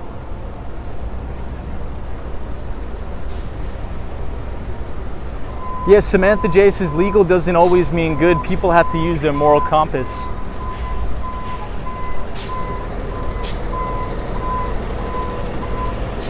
Maybe I should go this way. I don't want to cut in front of that guy. So this is the Rainbow Room, the observation deck from Rockefeller Center. You know, here's a little bit of a hot take here for you guys on a Saturday night. I think that the top of the Rock is better than the top of the Empire State Building, and I'm going to tell you why. Wait, calm down. I know everybody's on the edge of your seat, but I'm going to tell you why. The Empire State Building, right? The top of the Empire State Building is fantastic. I love it. But here's the big problem, right? And I think it's a relatively obvious problem. If you're at the top of the Empire State Building, you can't see the Empire State Building. But if you're at the top of the Rockefeller Center, you have a crazy, clear, beautiful view of the Empire State Building and the World Trade Center, which I think is one of the most iconic photos you could ever take in New York. So for that reason alone, I like the Empire State Building better as a building, but if I was going to go to an observation deck, top of the rock all day, every day, because I want to see the Empire. What do you guys think about that thesis there? So here we are at 30 Rock. They still have this up. They still have the waterworks up here. But if you guys are enjoying the stream tonight, feel free to leave a like on the video and hit the subscribe button, because we do these live streams 5 days per week and we'd love to have you join.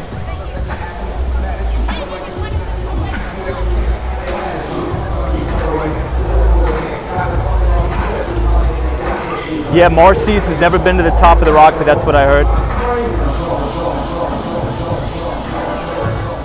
Yeah, Cindy Foley's is my daughter's went to the top of the rock. Best photos, hands down best photos from there. Beautiful, beautiful view.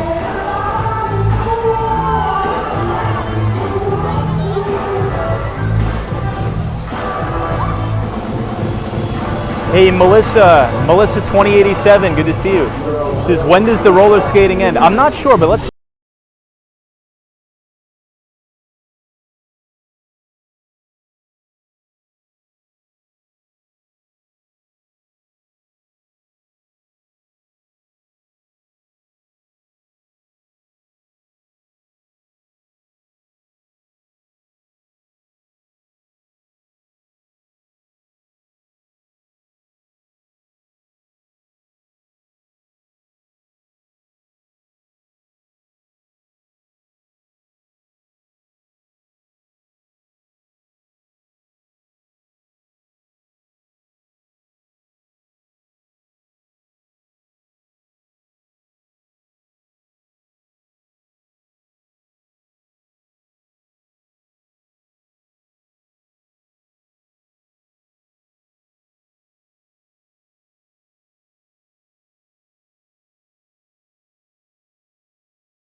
decision to go with Coinbase.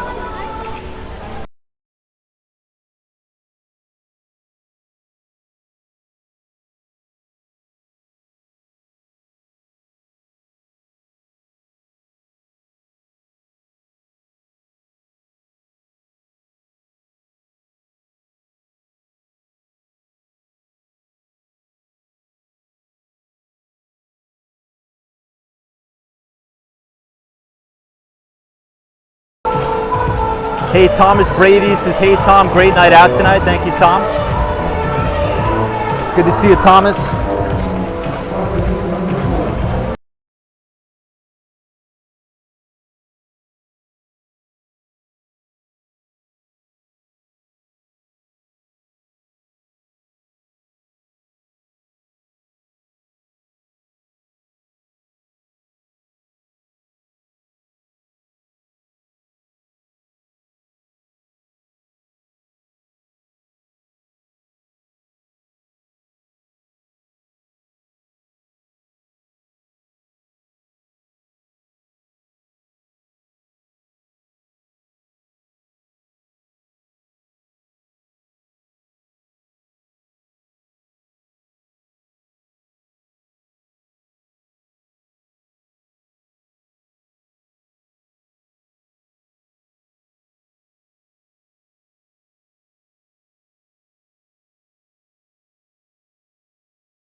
So right across the street is Saks Fifth Avenue.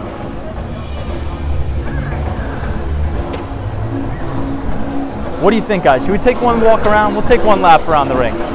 Might as well, since we're here.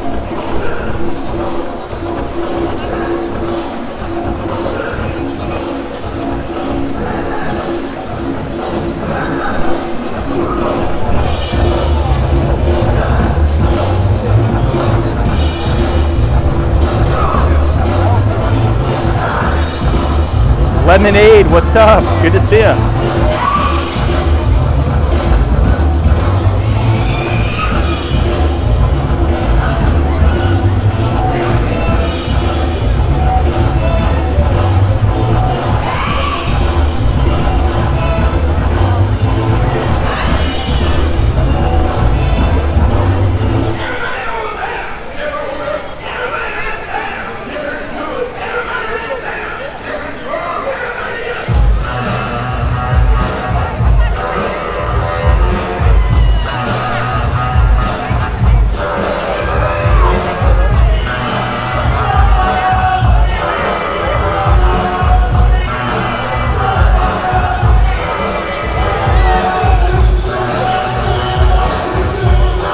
Sunshine after rain.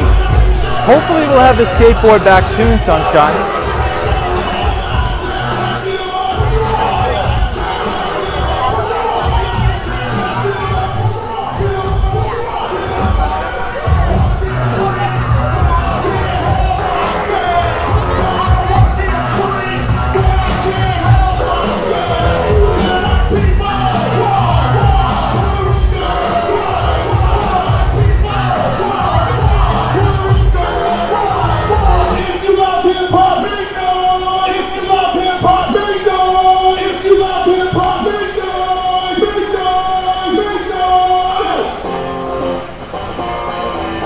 Andy S., good to see you. So this is the inside of Rockefeller Center.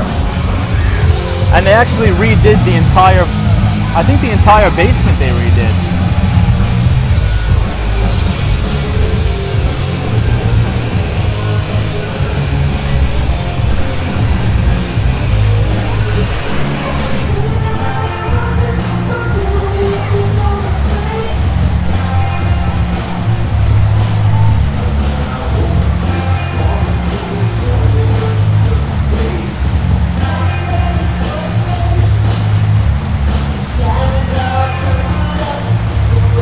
War Walker, good to see you. Welcome, War Walker.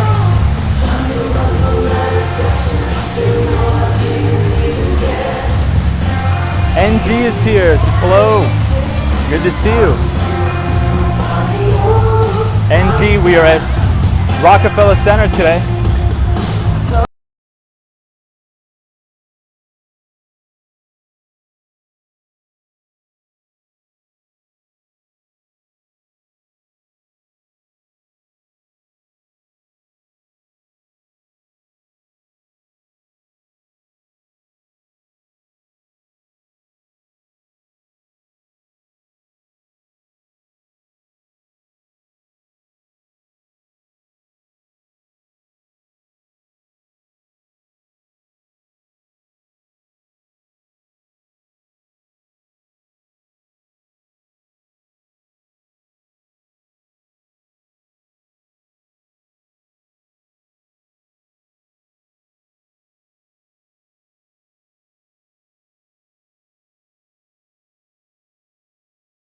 Fourth Street.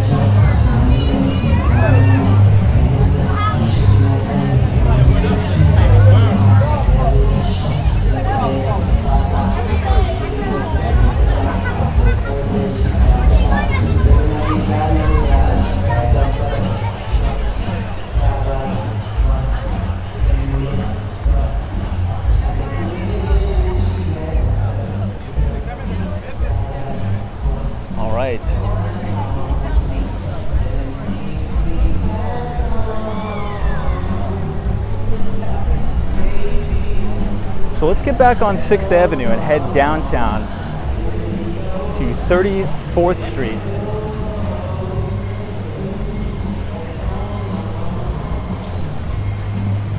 I'll give you guys one more look at the top of 30 Rock.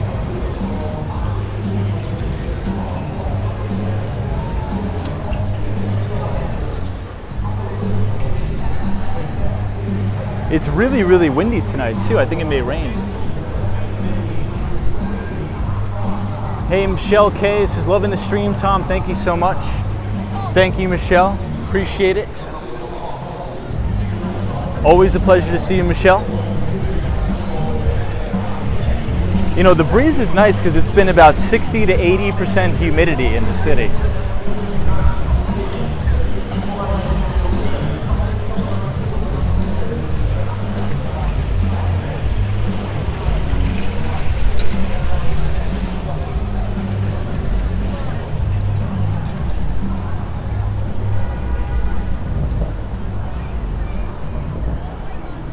All right, so as we walk down West 49th Street, we're actually going to pass where the entrance where they go in to film Saturday Night Live, I guess you could say. Yeah, love the breezy summer night vibes, I agree. Hey, GX72, welcome GX72. Volvo is here, says hello from Germany. Welcome to all of our German viewers. Hope you're having a fantastic weekend. Good to see you. Emmanuel says good music. Hey, Dow Jones. Hey, everybody, the one and only DowJones.eth. Great follow on Twitter, by the way.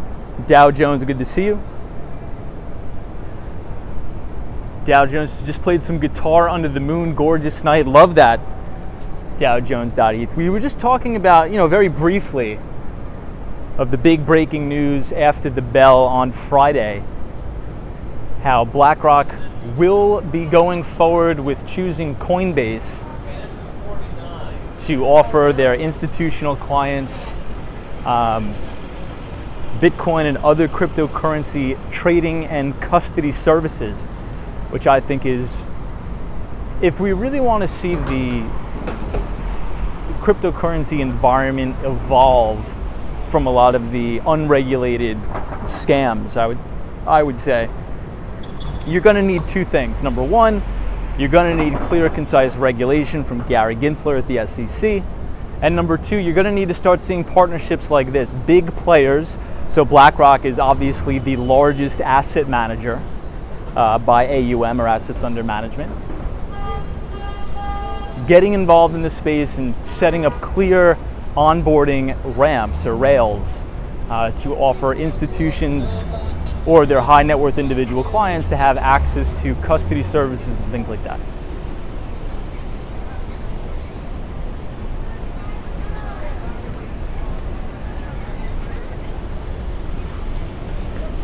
Okay, so Yogi says the WNBA girl is not going to do 9 years.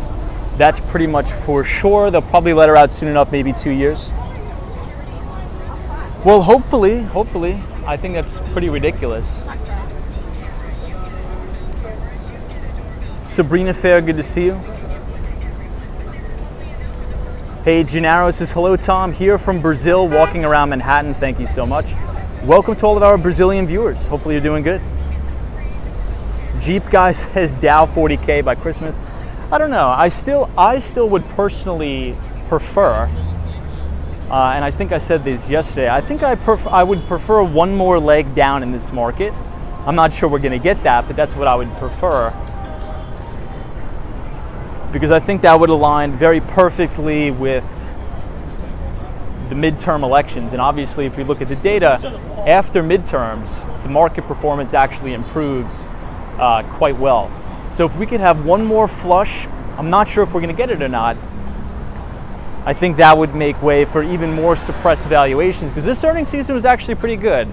If we think about the very large companies that we always tend to cover on the channel, the Alphabets of the world, Microsoft, Amazon, earnings were actually pretty good. Earnings were actually really good. The encouraging thing in the tech sector is that gross margins actually didn't compress as much as I thought. In some cases, gross margins actually expanded, which is good. I think where we did see some concern here is more like the consumer discretionaries, some of the staples when we talk about maybe Walmart or Target. They're having a very, very difficult time dealing with inflation. Gross margins are compressing.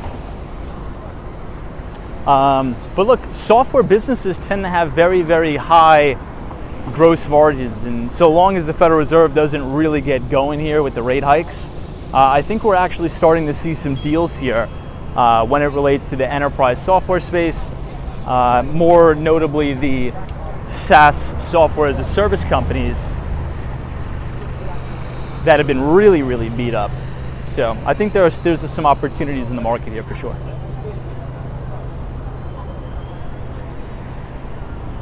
So this is the one and only News Corporation building. Dolly Girl twins, let me see. Jeep guys says inflation plus midterm elections maybe will help stocks. Well, I'm under the impression that I think the CPI is going to come down a little bit. We've seen commodities roll over. If you look at crude oil, back in March we hit a high of 130. We're now down at like $84 a barrel, which is good. So that's rolling over. Look at lumber. Lumber's down like 69% or 70% from all-time record highs. So we're getting some easing here, and it looks like there's been a lot of demand destruction due to the Fed. The only thing that we're not seeing let up that much is rents. But I think if interest rates continue to go up, I think you're gonna see the housing market maybe cool a little bit, but I don't think you're gonna see a massive cooling in the housing market unless you see material hikes in rates, I should say.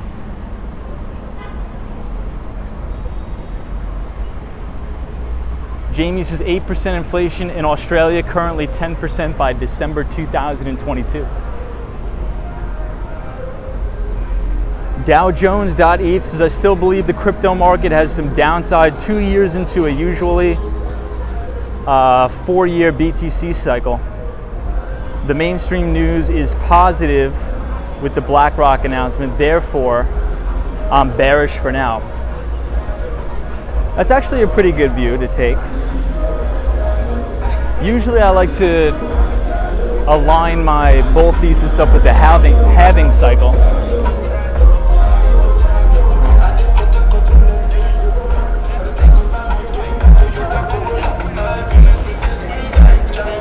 Dan Zhang says, I'm praying that the rental market can cool down. I love Long Island City so much, but it's getting unaffordable.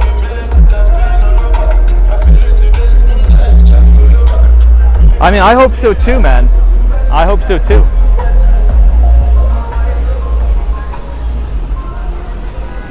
You know what I always think about? If I can hear the guy's music from outside his car, the guy must be blowing his ears off in his own car. I'm not sure how he could stand that.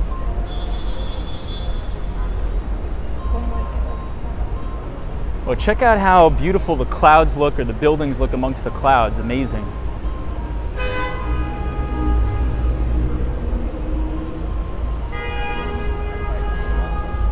Very unique.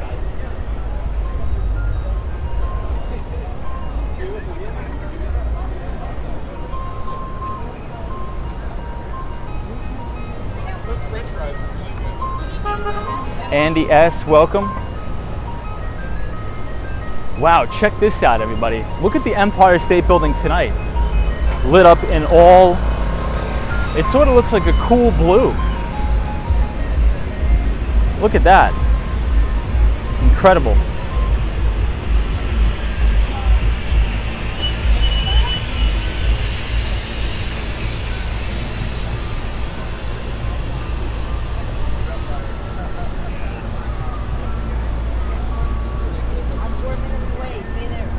Hey, James says happy Saturday, Tom. Good to see you, James. Happy Saturday to you too, my friend. So one or two more blocks, we're gonna be able to see the Empire State Building. Really nice. It looks like the city is all matched up tonight. So take a look at the One Vanderbilt building here. So you have one Vanderbilt all lit up in blue.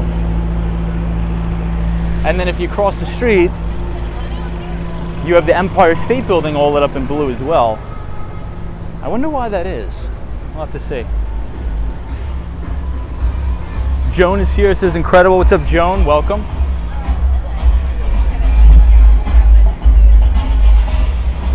Wendy England, welcome.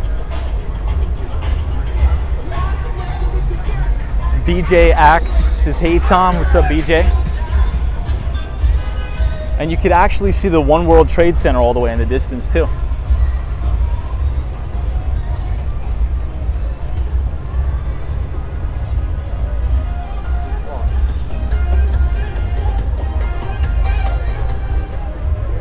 Wow, check that out.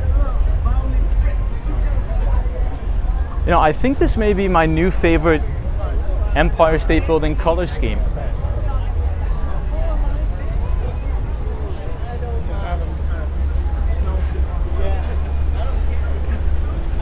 Wow, check that out. What do you guys think? I'm gonna give it like, this is like a 9.9, not gonna lie.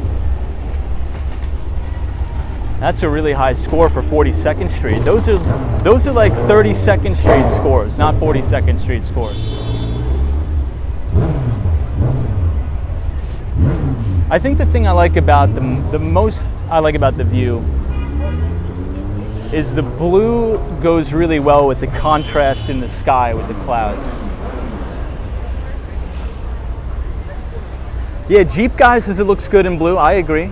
I would agree with that. Yeah, NBA Elias' best color scheme shot of the Empire State Building. I think I agree. Hey, Mimi is here. Sonia C, what's up? Welcome. Mimi says that rink looks so good. 100 degrees in Iowa. Heat index 114. Oh my God, it's insane. FredX says great shot. Estelle is here. Good to see you, Estelle from Australia. Hope you are doing well in the land down under, Estelle. Always appreciate you joining the streams.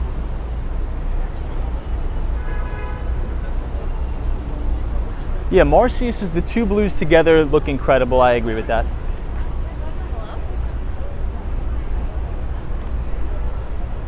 Somebody says it's for Rock the Bells. Joe Driver says Tom and all Empire lit up in blue for the MTA's Hero. Interesting. Interesting. Very cool. So everybody, just as a reminder, tomorrow night is Sunday night. So we will be doing our Markets a Look Ahead stream, where we will be covering day-by-day outlook on what will be happening, not only in the US markets, but also abroad as well. We'll be covering some earnings that are going to be coming out, some key pieces of economic news. So be sure not to miss that. Sunshine after rain. What do you think about the Empire from here? What's your score? I want to know Sunshine after rain score here. Hey, Lupe. Long time no see. Good to see you, Lupe. Welcome. Leonardo says, hey, Tom, thanks for showing us New York City. Thank you for being here. I appreciate it.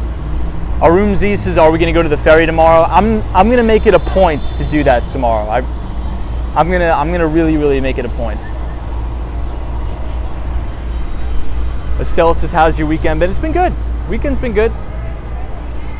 I've been helping a friend move, which took a lot longer than expected, because as you move into those like buildings with the doormen, I guess you could call, you have to schedule a time to move. So we were going to move a couch into my friend's apartment, and like, oh no, you can't do that. It has to be after 6 o'clock. I'm like, after 6 o'clock? You would think before 6 o'clock, but I guess the rules are rules. So I was on the Upper West Side tonight. But if you guys are enjoying the live stream tonight, feel free to hit the like button on the video and click the subscribe button if you are new to the channel. We do these live streams about 5 days per week between New York City and Miami, Florida. And we'd love to have you along for the ride. But right now we're walking down 42nd Street. And we're about to pass the NASDAQ building.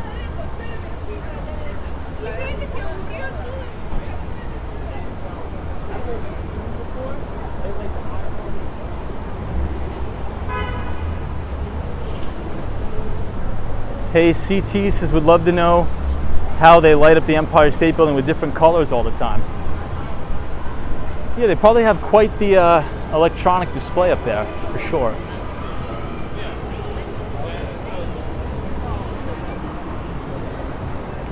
So Lupe is our good friend from Oklahoma, our moderator on the stream. Hey, Jay Catalyst, welcome.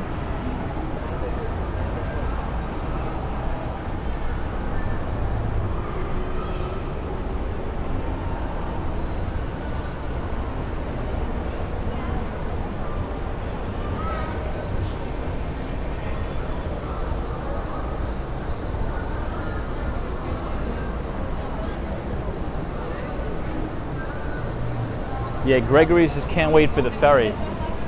So I went to the ferry for the first time in a long, long time. Last month.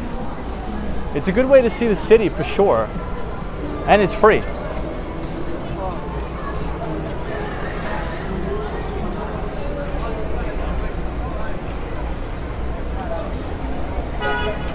Yogi says the LED lights. You know, let's check out where they filmed the CNBC. I want to see if they cover it up during the day. Hey, Charles says, Tom, I joined your channel for $2.99 a month. GPay is telling me my card was declined. Charles, I appreciate the support. I really do. I'm not sure why the card was declined, but I appreciate any support you give to the channel. That is extremely kind of you. Thank you for the support. But I'm not sure about the payments, to be quite honest. I'm not too sure. Margie says, Tom, are you from New York City? I am not. I am from Long Island, New York, which is about, if you think about Brooklyn, Queens, you could just drive about 20 to 30 minutes outside of JFK Airport to South Shore, Long Island, and you will run into me. Hey, Orland Edwards, long time no see. Orland, always a pleasure, dude. Orland is here, says, hey, everybody in the chat, good to see you, Orland. Christian Ryan says, are we just going to ignore Mickey and Minnie walking down the street? I tend to. I usually try to be quite honest.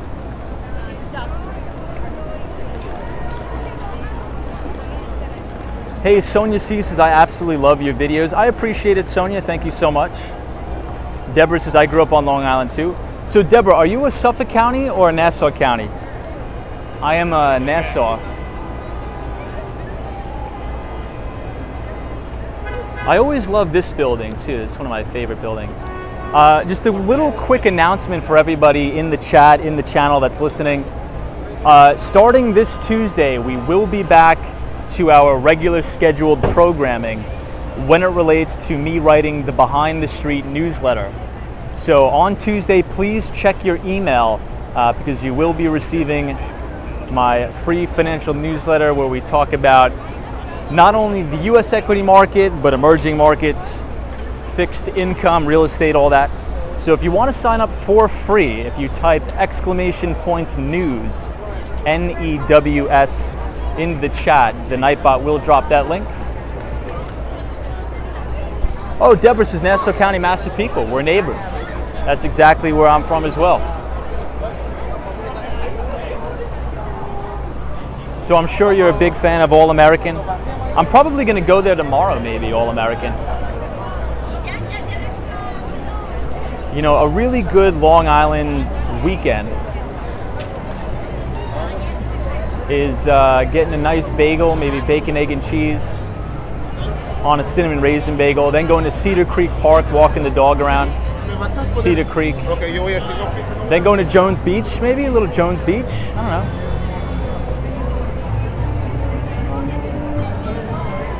Deborah says I haven't been in years in Brooklyn now. Well, Brooklyn's nice too. Brooklyn's really nice. Man, a ton of people in Times Square today.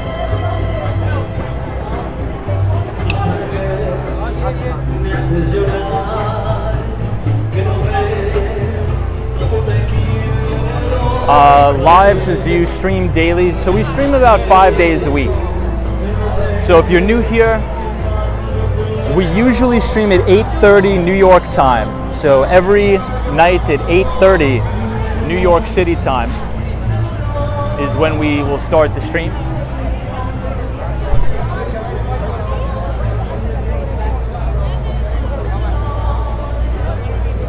Jenna Sticks says the streamer sounds so clean, yet we hear the crowd and they don't drown out each other. How's that? Is it a separate microphone? So we're using, hold on, I'll show you what we're using. This is what we're using here. That's what we're using. We're using like a little mic. I don't really think this mic is a good microphone, to be honest, but hey. I really don't think this mic is a good microphone. It was like $20 off Amazon, but I think it does the job. I think it does the trick, right? No, I agree.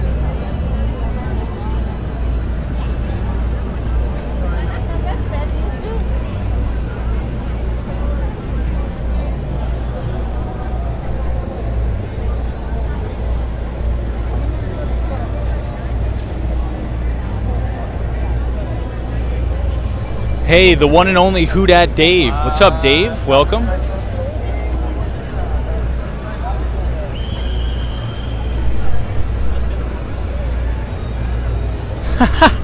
Sabrina Fair's like, Tom's hand looks softer than mine. Yeah, definitely. When you're in tech, definitely not that much manual labor. Although, I did just get finished doing construction on my house, and I did that myself. So I'm pretty proud of myself. It took 6 months to do it, but we got it done. And I essentially taught myself how to do it off of YouTube too, so. Hey, Lewis says, Tom, can you share the link of the Amazon mic? I want to have a radio voice like yours. Do I really have a radio voice? You know what, let's do a test. Let's see how the audio sounds with the mic and without the mic. So I'm gonna remove the mic and we're gonna do the remainder of the stream without the mic and we'll see what happens.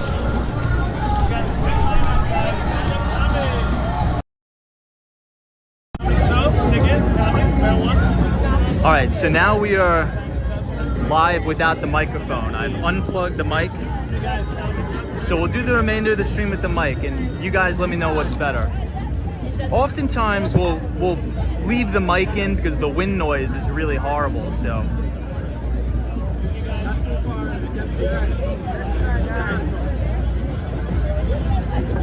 Deborah says you need the mic. Oh, we need the mic? All right, I'll put the mic back.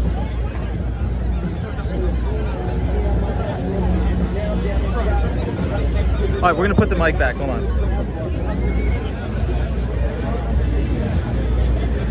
A little premature with pulling the ripcord on the mic, so let's put it back.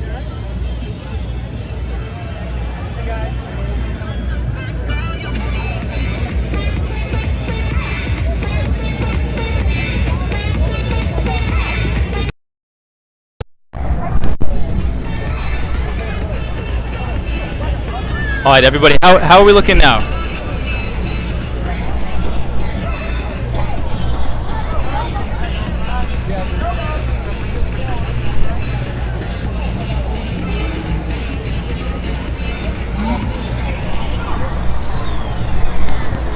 All right, I think we're good. All right, we definitely won't be doing that again. I apologize. Hey guys, how about a comedy club? Oh, the mic off sounds like it's 10 feet away. Yeah, so I'm using an iPhone. So just to let you guys know, I'm using an iPhone 13 mini to stream. So I'm not sure the audio quality is that good, but. So we'll cross and then we'll head down towards 34th Street. Yeah, Quinn says the upper frequencies are gone without the mic. Hey, Arsenal fan 13 says, hey Tom, you might have to watch out for copyright in Times Square. Yeah, that's true, but every single one of my videos get copyrighted anyway, so I usually tend not to worry too much about the copyright.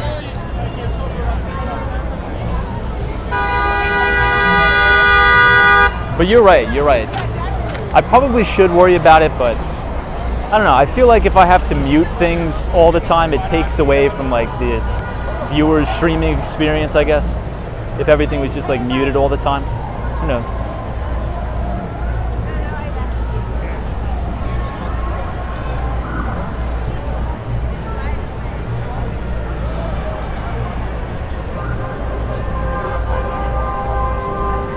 Dan Zhang's like, Tom, can you talk about the tourist traps at Times Square? Yeah, well, we very seldom actually go to Times Square. Times Square is definitely not my favorite place for obvious reasons, but yeah, like a lot of the people taking pictures with other people are scams. What's another scam? There's a lot of the monks that walk around, like the fake Buddhist monks. I'm not sure if anybody's heard of that. So they'll walk around, try to rip people off. The CD guys are horrible, so there'll be guys walking around with CDs saying that they're going to sign an autograph or something like that. But I think if you just ignore them, I think you'll be fine.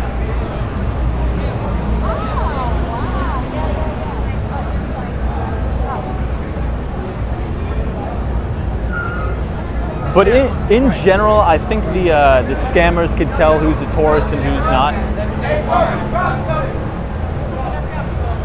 I don't know. You know, in other news, when it relates to business, they were proposing to put a casino in Times Square, but I think that would be just a horrible, horrible idea. If there was ever casinos in Times Square, you would have all the riffraff in the world being here. So I think they shot that down. I think they shot that idea down. So hopefully there'll be no casinos in Times Square. But what are your guys' thoughts on that? Do you think a casino in Times Square would be a good idea? Bad idea? What do you think? So the real only reason why I come to Times Square is to look at the NASDAQ. The NASDAQ is one of my favorite buildings. So this is where they do the CNBC Live. Yeah, Deborah says no casino. I agree, Deborah, I agree.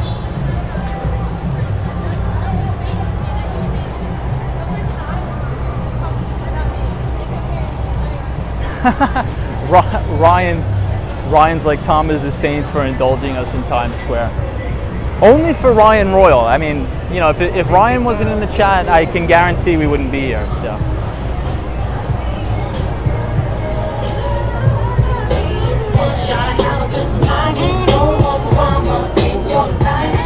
So you could actually see the very top of One Vanderbilt right here.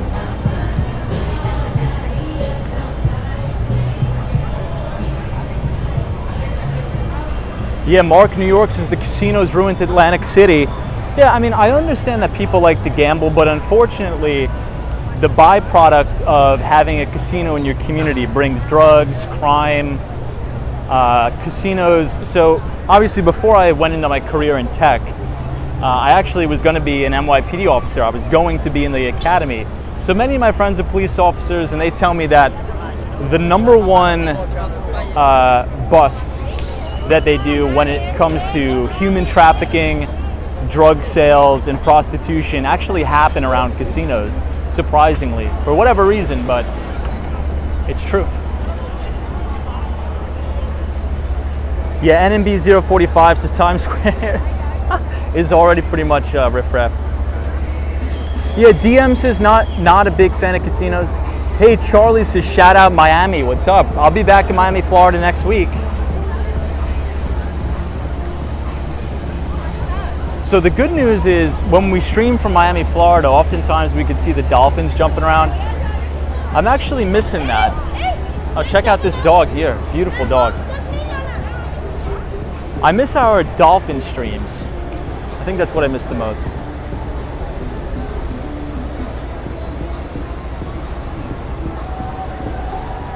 Yeah, fixed image, I agree. Sometimes I'll do a quick lap through Times Square just because people like it. But this is my favorite building here, the NASDAQ. So they used to shoot Investors Business Daily here, the IBD Live. But if you guys are enjoying the live stream, and if you're new to the channel, feel free to hit the subscribe button. We usually do these live streams 5 days per week between New York City and Miami. On the weekdays, Monday through Friday, we talk about finance, the economy, and on the weekends, we sort of just hang out. Lady O's casinos saved Atlantic City. Actually, a certain percentage has to go back to AC. Wow, Rodrigo says casinos are not allowed in Brazil anywhere. I didn't know that. Hey, Chris has just go to Mo's Casino. Yeah, that's true.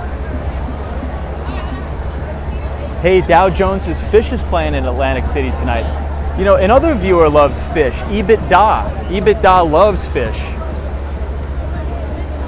Hey, Dr. Longus is here. Welcome, Dr. Longus. African Orchids has just subscribed. Love your presentations. Well, thank you for joining the streams. We appreciate it. Justin Morales is here from Costa Rica. Welcome, Justin. Always a pleasure. Costa Rica is a beautiful place. Very similar climate to Miami, Florida, right?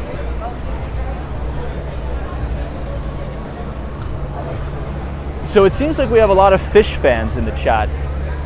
You know, I remember EBITDA was telling me he actually saw a fish perform in Madison Square Garden, so usually that's the best.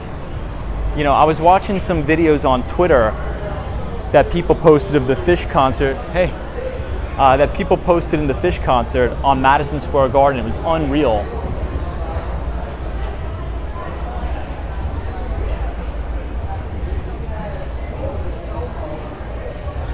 All right, so we are going to be walking southbound on Broadway back to 34th Street, Penn Station.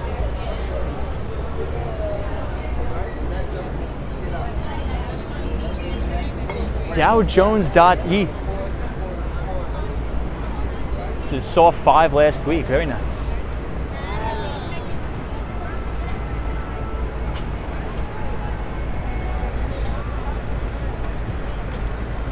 Hey, Claudio is here. Good to see you. Justin says I'll be in New York soon. Awesome, man. Love that, Justin. Can't wait to have you here.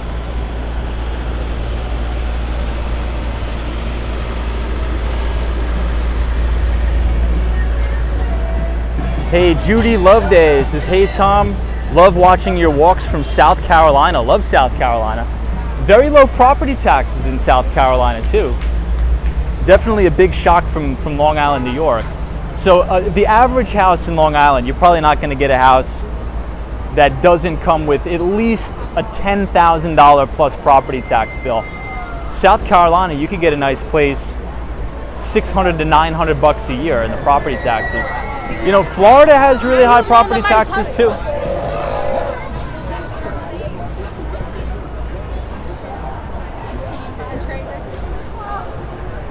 Jay says, do you go to Miami for work?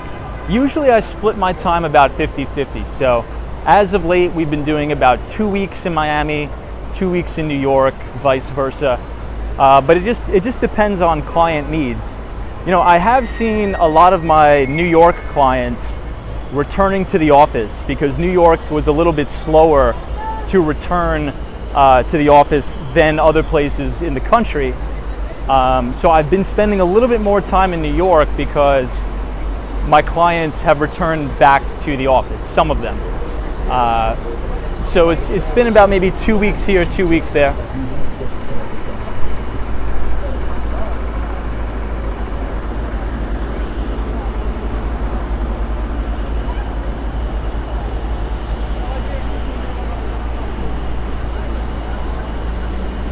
KMBT says, please do a subway tour.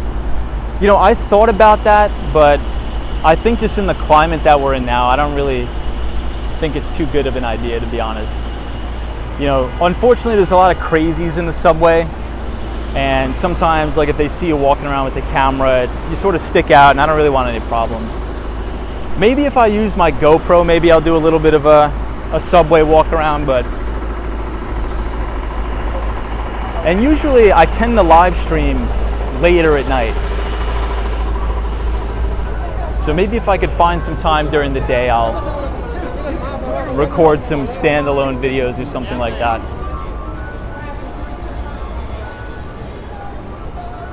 Hey, G Shep says, are there any spray can artists? I bought a couple of pieces from them years ago. Yeah, so they're still here in Times Square. You know, G Shep, I've actually been seeing a lot of them in Washington Square Park, which is downtown near 8th Street and NYU, New York University. So we've been seeing a lot down there.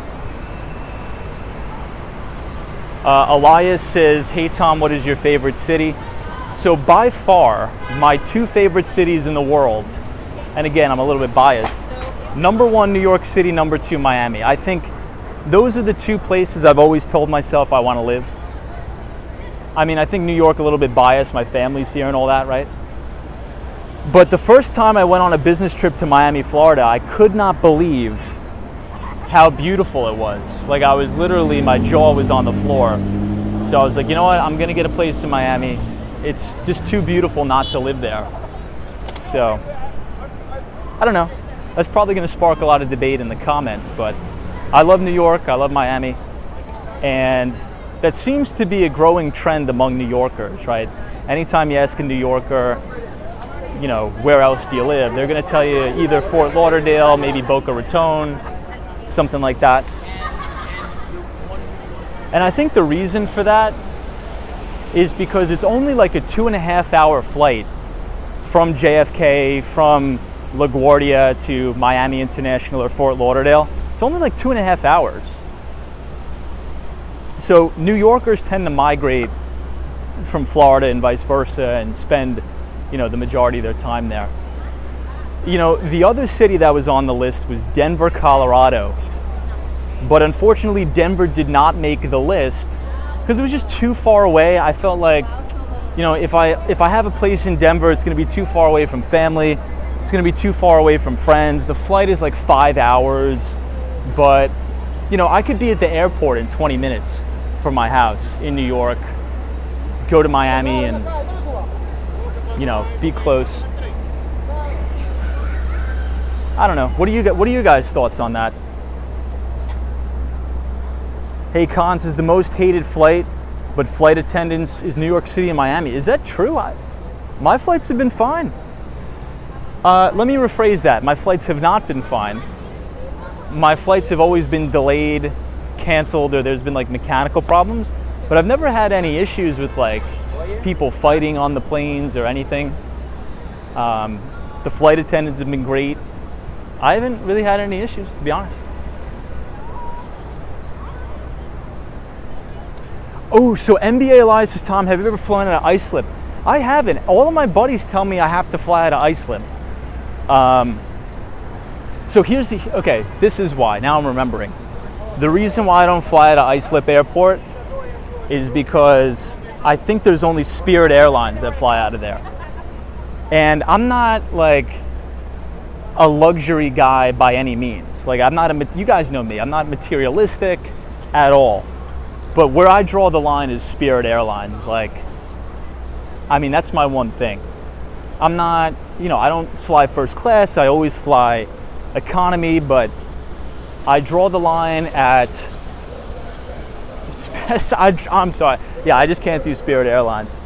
I draw the line. I'd rather walk. I would rather live stream me walking from New York City to Miami, Florida than fly Spirit Airlines.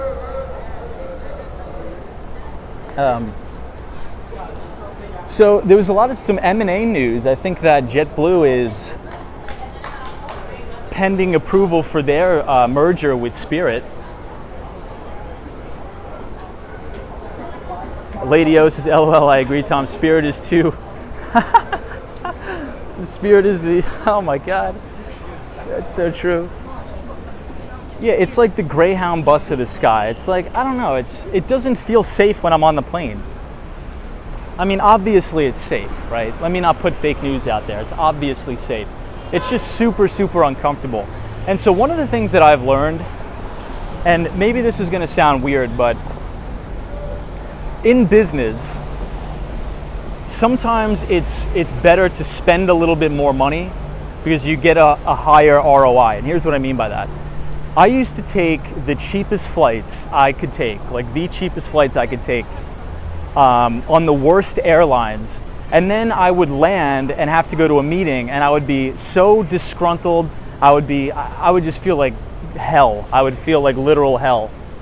But then I'm like, look, that's not, if I have to give a presentation to a client, how am I going to perform and give a good presentation if I'm all disoriented and delirious pretty much from flying Spirit? So I'm like, I'm gonna fly American, I'm gonna fly Delta, I'm gonna spend, $75 to $100 and not be delirious when I land. So I've been spending a little bit more on Delta, American, I don't know. Hey, Dan Zhang, thank you so much for the $2 donation. I appreciate it, Dan. This is Get Home Safe. Love the stream as always. Thank you, Dan. I appreciate it. So I don't know. I've noticed that. I would rather, if I could spend, $150 to fly to Miami, but then once I get there, I'm sharp, I'm alert, I'm ready to go. I could walk into the meeting and sort of do my thing. I think that's probably a better ROI. TWJ says, I watched a video about Kingston Avenue in Philadelphia. This, like heaven. Oh, Kingston Avenue in Philadelphia, I think that is where there's a lot of drugs there, right? Or maybe I'm thinking of something different.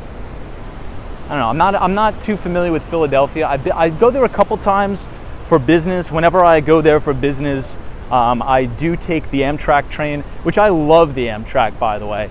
Amtrak has totally outdid themselves, but maybe I'll make a standalone video about that. Jay says, I bet Emirates is lovely. Yeah, I don't think I could spend like 10 grand on a flight. I was watching some of those YouTube videos about, like, there's $10,000 first class flights. I don't know. I don't know if that's worth it. Who knows? Maybe for people who have the money. I don't have that kind of money. Wow, fixed image. Says Tom, I used to take the $5 midnight bus from Washington, D.C. to New York City. Let me guess, was it the Metro bus? Am I right on that? Or it's not the Metro bus? Who Dat Dave says, Tom, it's extremely easy in Islip to get in and out. Okay. Oh, Megabus, not Metrobus. Why did I say Metrobus? Megabus is the one I'm talking about. Yeah, Megabus is a little bit sketchy too. So the two times I've ever taken the Megabus, we've broken down both times and they had to bring us a new bus.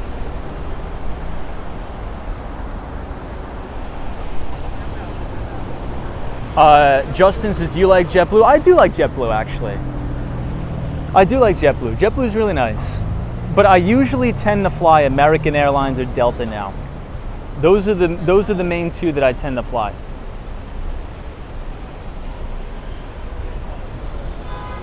Dr. Long just says, Amtrak is better than Spirit flights. Dude, Amtrak is actually kind of comfortable, not gonna lie. It's actually not bad. We're just gonna wait for this guy to go. I don't trust anybody in this city. NBA Live says, I took a Greyhound and had to put, jeez. Hey, Liz says, I just flew Southwest to Austin, not too bad. So Liz, I'm not sure if I told you, I was in Austin, Texas not too long ago. When I first landed there, I was extremely disappointed in Austin. But then the next morning when I woke up, the city was completely different and I loved it. It was strange at night because my flight was delayed. I landed at 3:40 in the morning and I got to my hotel and it was just not a good situation there in Austin. But when I woke up, I was walking around the city. The place was fantastic. I loved it. All right, everybody, this is the $1 million view of the night. Okay, this is a 10 out of 10 view here, everybody. This is big stuff.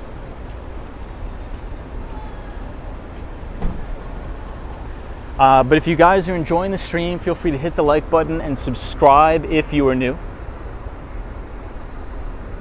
Liz says, yikes, glad you had a good change of perspective. Yeah, I think it was a bad first impression, right? I got there super early in the morning, and it was just like a lot of drugs, a lot of homeless. But during the day when I had my meetings, my clients took us out to dinner. It was fantastic. I love the city, Austin, Texas. Absolutely love it. Hey, Irma's Addict, what's up? Long time no see. Says, I also prefer Delta, but flying from Miami American is better to build up the miles. That's true too. That's true. I've been flying American Airlines, I think the most. Probably second Delta. I feel like American Airlines tends to undercut the prices of Delta a little bit too. Yeah, Irma's Addict is a fellow Miamian.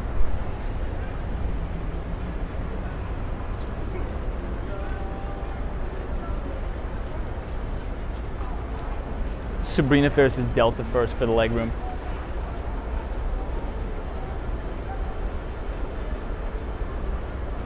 How's it going, man? I was just watching your stream earlier. Oh, hey, what's up, dude? How's it going? Hey, thank you so much for watching. I appreciate it. You got it, man. I have a YouTube channel as well. Oh, what is it? Oh, Watch and Learn? Yeah, just search up Watch and Learn on YouTube. You guys would find it. Oh, sure. Yeah, I'll put it in streams of New York and stuff like that as well. Oh, yeah, I'm gonna put it in the chat. Let me see. Thank you, man. I appreciate it. WATCH. Yeah, and the and symbol. Oh, and Learn. Okay, let me do it. You got it. Yeah. And awesome, dude. Thank you so much. Homeless, like streaming and stuff like that. If you put homeless after that, you'll find me easily. Watch and Learn. Yeah, you got awesome, dude. Hey, thank you. It was nice meeting you. You too, man. Nice to meet you. Tom, good to see you, man. George Cortez, thank you so much for the $3 donation. I appreciate it. But yeah, check him out. Watch and Learn. Watch and Learn. But everybody, we are going over time here. I didn't know we were streaming for 2.5 hours. So we will end the stream here tonight.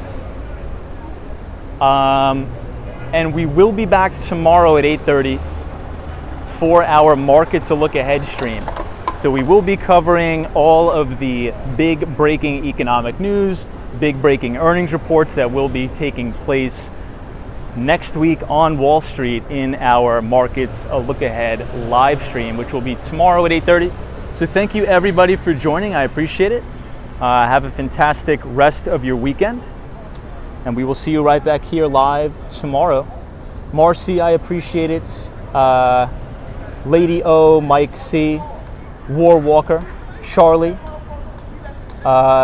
Everybody appreciate it, really appreciate it. And to the Mighty Bull, have a good night wherever you are, because there is always a bull market somewhere. You just need to know where to look.